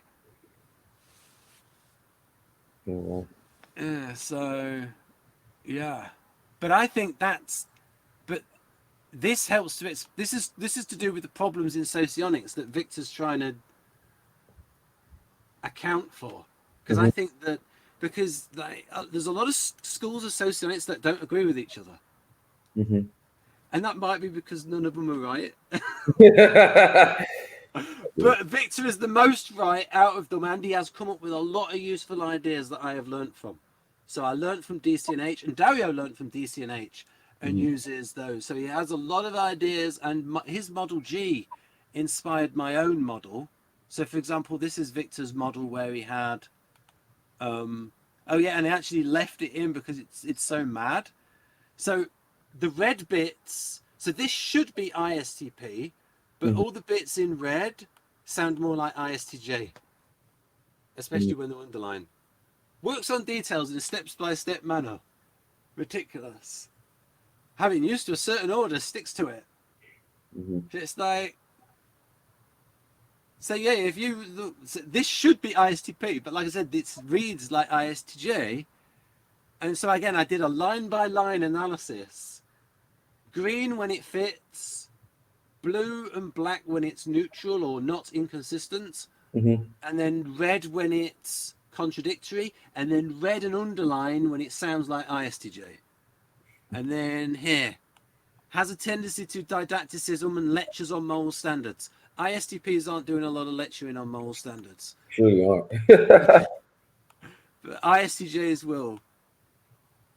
Strong-minded forbearance. Patient self-control, restraint, and tolerance. Again, not your ISTP friend, but it can be an ISTJ. Yeah. And then here, break NE. But again, this is ISTJ. Finds it hard to endure situations of chaos and uncertainty. You Yeah. would not say that about ISTP. They would love that. Gets rattled when something goes wrong. STPs love it when something goes wrong. In fact, they make something go wrong. And that I picked that up from a woman on the Win Institute, where she talked about that it's the STPs that will cause the crisis, so that they have something to do.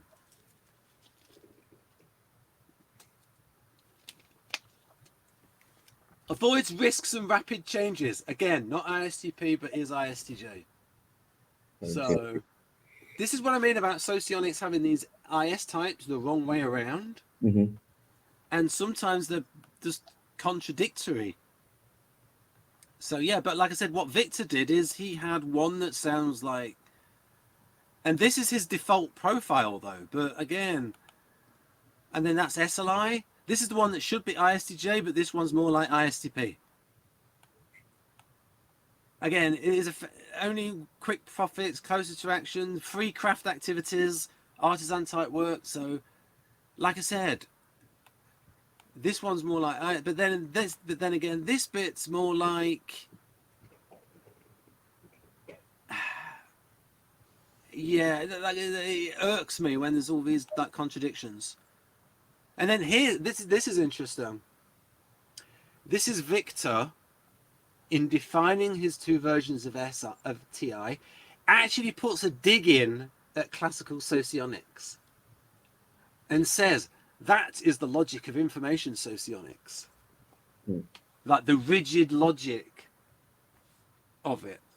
So it's like Victor has reformed socionics and has made socionics better, but I would argue there's still things in it that are hangovers, such as like that profile that should be like an ISTP, but it's like an ISTJ. Mm-hmm. And he would say, well, that's because it's an introverted rational type. But again, that's taking that Jungian dichotomy too far.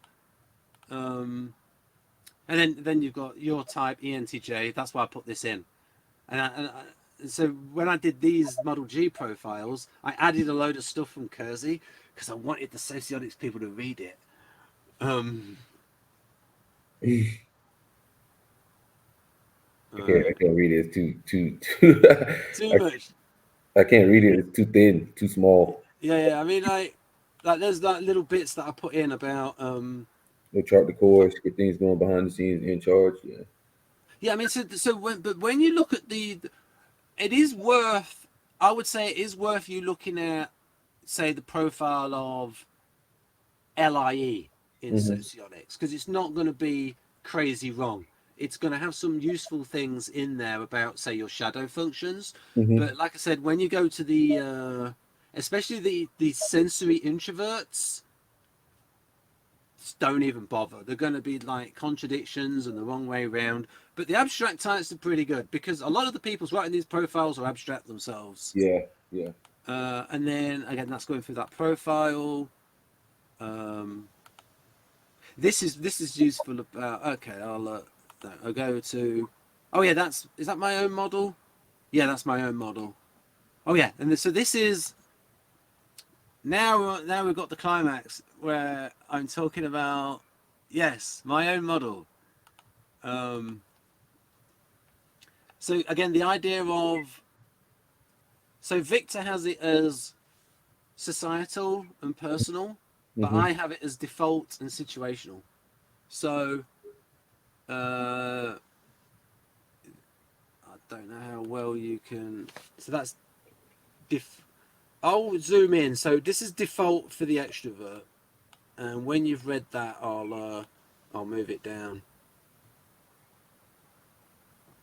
Because when I created this model, I really wanted to understand Verting properly, and I really wanted to explain it as best as I could.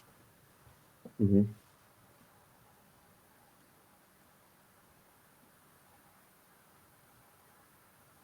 It's basically what you're saying earlier, talking about like extroverting being empirical versus Yeah. the Yeah, and then I give some examples here with instincting, and then what Jung wrote about.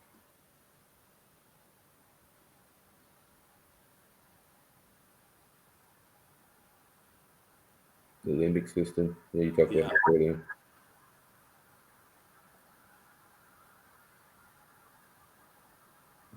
Okay. And then what is, and then default introverting in the introvert, the default operating mode. Now, actually, I got these numbers wrong because I forgot to change them when I redid the model, and I switched around 6 and 7, so there isn't that error there. It means redoing 16 graphics, so that's a pain. Uh,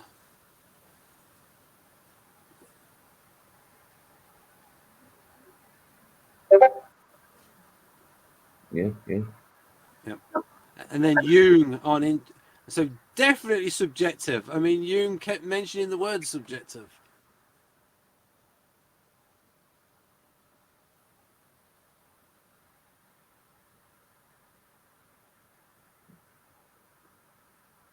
Yeah. Yeah, and then I did that bit because I liked it so much about the laws of logic are not necessarily deflected since its one-sidedness lies in the premise. So by default, but probably the best. So that's all pretty obvious. Ben, I know this, but it's like then it's about the situational. When does an extrovert introvert? What are some examples of when that might happen? So once you've dealt with your phone, uh, or maybe it was a computer where something popped up, but Yeah, yeah, yeah. Do you have like a way people can like download these or anything like that? yeah, I have a link on my YouTube Mm-hmm. in the community, not the communities tab, the about tab, where it's not this particular graphic, but it has got all 16 of those, and the two templates differ depending on whether it's an introvert or an extrovert. Okay. And so this is an example of how those differ. So, and again, there I explain my difference with Victor's, Mm-hmm. where it's about when the situational functions are used. And it depends on the situation, not just preference. Mm-hmm. Very nicely.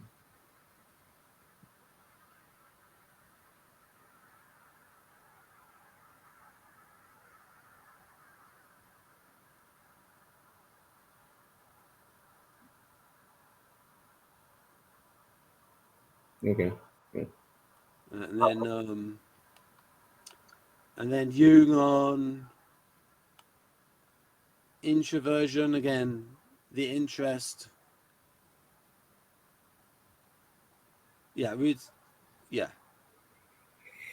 Mm. Yeah, that's not even what happened when I read a book. It's like, oh, that's your idea. Now, what do I think of it? What do I Mhm. think of somebody else's idea? And so it's like it's going towards the self. Uh, and then that's a very interesting point. Everyone whose attitude is introverted thinks, feels, and acts in a way that demonstrates. So basically, that's saying that your thinking is going to be TI, your feeling is going to be FI, and your sensing is going to be SI. Mhm. And even Dario wrote in 8 Keys that if you're an introvert, you're going to do at least all of the basic activities of all the introverting functions well, Yeah. because you're overall an introvert, so your sensing is going to be introverting, your intuiting is going to be introverting, your thinking is, and your feeling is. Uh, it's just like all extroverts are pretty good at SE, at least, in terms of like attention directed outwards and uh, that much. And then, oh yeah, situational for the introverts is, so when does the introvert extrovert?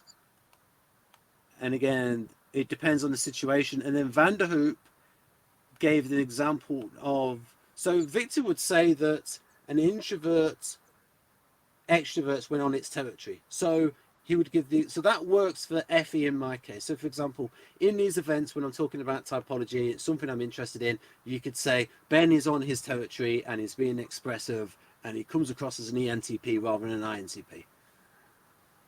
Just because I'm happy to talk about this. Mhm. But that gives the impression that an say an INTP only extroverts when it's on its territory, when it's talking about something that it's interested in. But Vanderhoek gives an example of, because he's also an INTP, saying, I had to extrovert when I was riding a horse because if I didn't, I could have been thrown by the horse. The situation forced me to extrovert. It wasn't the case of me being in my comfort zone. The situation demanded it of me. And so my idea of situational is a little broader than Victor's. So in other words, being on someone's territory, being in someone's comfort zone, and that allowing someone to, and that means someone would like to extrovert, like I said, the INTP or the introvert talking about something that it's interested in, and then appearing more extroverted because it's like got a topic that it likes to talk about. That's just one of the situations in which an introvert will extrovert. One of the circumstances. So that's sort of my big division in it. So let's have a look at. Okay, so I did all the types, but let's look for yours. There, ENTJ. So I have. Let's do it as this block. So default. So by default, I think that your thinking, your intuiting, your sensing, and your feeling is all coloured by extroverting. Mhm. And so, and these are your wheelhouse functions. T, E, and Ni Mhm. are in your wheelhouse, and your NT functions are strong, and that lines up with Socionics Model A. But I got the ordering a bit different. So, for example, Socionics Model A would say that NE is stronger than NI in ENTJ, and I don't agree. I think that NI is stronger in than NE because it's valued so much. Mhm. And because it's valued so much, activities are done consistent with NI, and so it that practice preference thing. Whereas you ignore quite a bit of NE, but you also see it. It's Mhm. just whether it meets the TE test. Idea. Oh, that could be useful. Whereas ENTPs are a bit more in the ideas first and can get carried away by the idea just for the freshness of it, and then get bored with it and move on to another one. Mhm. So this is the strengths overall, like 1, 2, 3, 4. So Yeah. four. So for you, I don't know if that's easier. Yeah, I definitely feel as though my TE and TI and I are generally my stronger functions. Those are the ones that I go to the most. TE, TI, and I.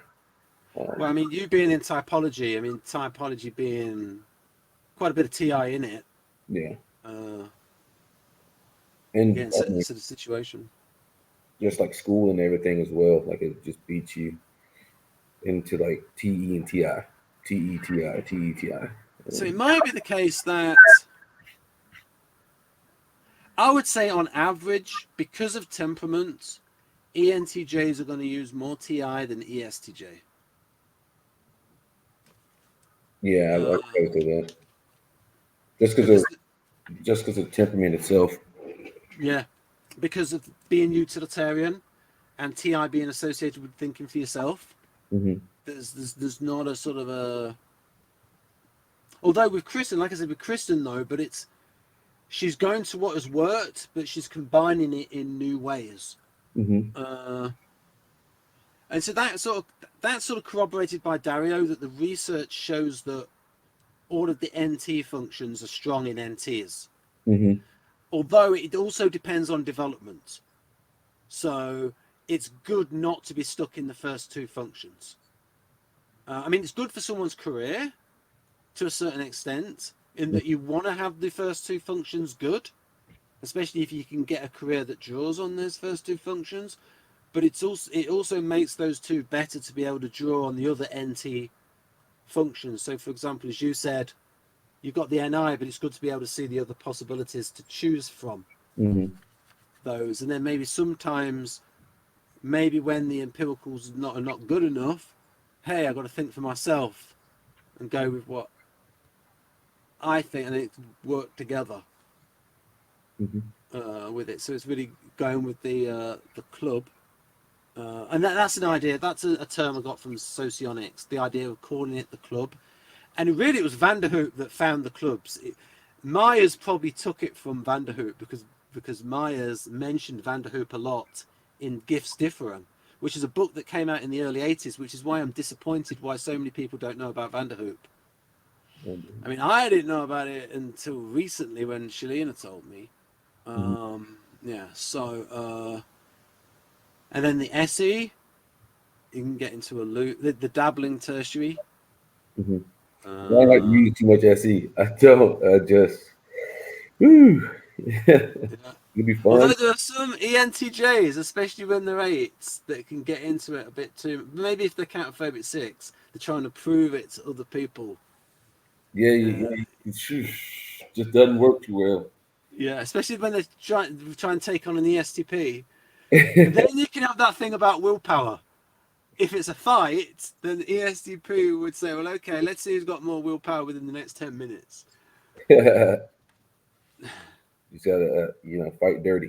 Yeah, I mean, you could beat them over 10 years because the ESTP is not going to last 10 years, but yeah.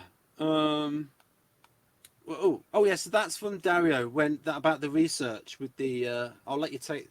Yeah, you've got that. You've got the book, so you've read that bit. It's Appendix D in Magic Diamond. The Magic Diamond. Yeah, it's a really good book. The Magic Diamond. Yeah, I read his NI chapter. Information. Yeah. Oh, and this is the idea about double conflictors and single conflictors, that certain types conflict more than others. If they're opposite in functions and in temperament. So the idea being that ENTJ and ISFJ. I don't know what you think of ISFJs. That depends. Like, is it ISJ woman or is it ISJ male? You got a preference. You got to look at it from that perspective. Okay, They're ISFJ. not a big fan of me. They're not a fan of you. I said they're usually not the biggest fan of me. I guess I kind of like, Right. with the TE, pragmatic and stuff like that.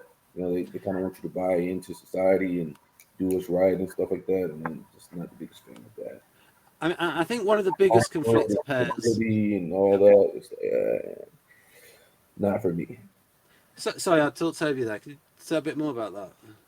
Could you say a bit more about what you were saying there? I was saying like for me with the ISFJ, it depends on who it is. If it's a woman, I can get along with them. I can get along with the guys too, but it's just like we just conflict on like me being pragmatic and them being cooperation. And I'm a little bit more like bold when I go about doing things. They're more like safety, safety first, stability first. I'm just like that doesn't work. Yeah, and so the way I was sort of comparing it. So I got the idea of conflictors from Socionics, but I would argue that those types that are opposite in Kersey and in functions conflict more. So, for example, INTJ and ESFJ are opposite in temperament. So, for example, you've got directive and informing are opposite, expressive and reserved are opposite, abstract and concrete are opposite, cooperative and utilitarian are opposite, and they're opposite in functions. Whereas if we look at ENTP and ISFP, they're opposite in functions, but they're both informing and they're both utilitarian. So they're not going to conflict over utilitarian as much. And here's a good example. I think this is a good example because I've done a lot of hangouts with Jeff. So he's ESFP, I'm INTP. We're both informing and we're both utilitarian. And so he's not trying to bully me. Mm-hmm. But when we look at, say, ESTP and INFP, so for those, so this would fit the idea of, I think ESTPs and INFPs conflict more than INTPs and ESFPs, because ESFP is not trying to bully INTP, but ESTP is trying to bully INFP.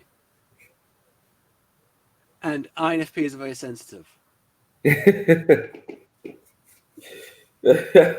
And they're going to conflict on utilitarian cooperative, where INFP is going to think, you're evil, you're immoral, you're expedient, you're breaking the law. Mm-hmm. And whereas INTP is going to think, well, you might get caught, but, I'm not against it. Like, morally, if it depends what law you're breaking. Mm-hmm. If it's a stupid law, I got you to. So this shows that there's something to temperament, and that it's not just a case of functions being opposite.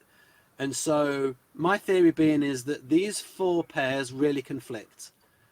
The INFP with the STP, or what we could say here is the NFPs with the STPs, the NTJs with the SFJs, and those are the ones that really conflict. Those ones. So, for example, ISTPs tend to think that ENFPs are all over the place and can't think in a straight line. Mm-hmm. Yeah, and also because the NE just completely loses ISTP, and the ISTP wants that straight line reasoning. Let's see if there's anything else. Oh yeah, so this is just something about how thinking and feeling are not actually opposites, and they work together. I just seen something in private chat. Okay, I've got to put a. If you can give me 5 minutes, 2 Yeah. minutes, 5 minutes. Okay, and so this is so this is about. And Vanderhoek, very insightful when he wrote, feeling types, on the other hand, do not like the impersonal objectivity at which thinking aims. And I thought, right, that is what is the opposite of feeling, the Mm-hmm. impersonal objectivity. It's not the actual thinking, because many times thinking and feeling work together. Yeah. So it's not like abstract and concrete, by definition, have to be opposites. Thinking and feeling are two completely different things. It's like saying an apple is the opposite of an orange. Oh yeah, and this is what we can go off with. This is what Vanderhoek did. So Vanderhoek's book, all of his chapters, well, a lot of his chapters about typology, not just like chapter 10 in psychological types, or chapter 10 and 11, but so Vanderhoek's 8-function model in 1937. Hmm. Right. Yeah, but this English version translated by Laura Hutton in 1939. And so, quick definitions of functions. But again, here, I would say will to control by systematization is not TI per se, it's NTP TI. Mm-hmm. But again, world as possibilities, that's okay for NE. We could say world of obligation for FE. World as, then the objectified world for TE. And then I think he's named the clubs there. Ethos, Logos, Technique for ST, Morality, SF. Well, yeah, I can see that. And then he had this interesting idea about introverting and extroverting. That the extrovert has more access to the unknown world. And sort of like, it's weird, that idea that there's a bit of access to the unknown world, an intuition towards the unknown world. And so it's permeable. But there's more of a wall towards the unknown self. But for the introvert, the unknown self is a bit more permeable, a bit more access to the unknown self, but less access to the unknown world. And I thought, that's interesting. That's interesting, Vanderhoek, or Johannes. And this is his diagram of ENFP. Mm-hmm. And you can see from here that in his diagram, he's got FE as quite strong in ENFP. But again, it's the way the diagram works, because you've got this ring bigger, and it shows that. And so I was originally going to call it the nucleus and the counter nucleus, but I thought that was a bit esoteric. Mm-hmm. But this is where I got the idea from. And so these would be the club functions. So he's got this ENFP is strong at all of these NF functions, NE, NI, FE, and FI. And then this is the counter nucleus, or what I call the counter club. Mm-hmm. And then this is INTP, where all the NT functions are strong. Mm-hmm. NE, T, TI, NI. Wait a minute, is that, yeah, that's INTP, yeah. And then you've got the counter nucleus. Mm. And so that just fits my model there. So you've got the NT club, then the SF club, Van der Hoop's model, and then what else? Oh, and that goes back to Jack. That was the end of it. So yeah. Well, Ben, it's been an absolute pleasure, man. We got to get on again.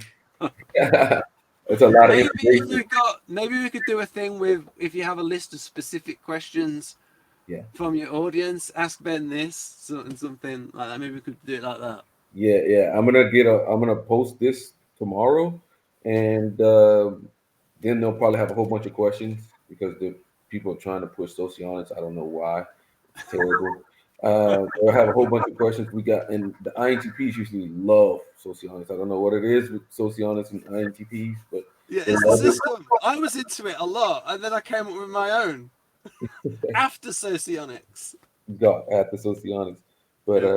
yeah, it's been a pleasure, Ben. I gotta go. Okay. Easy, brother. Thank you. Thank you, Ben. Bye.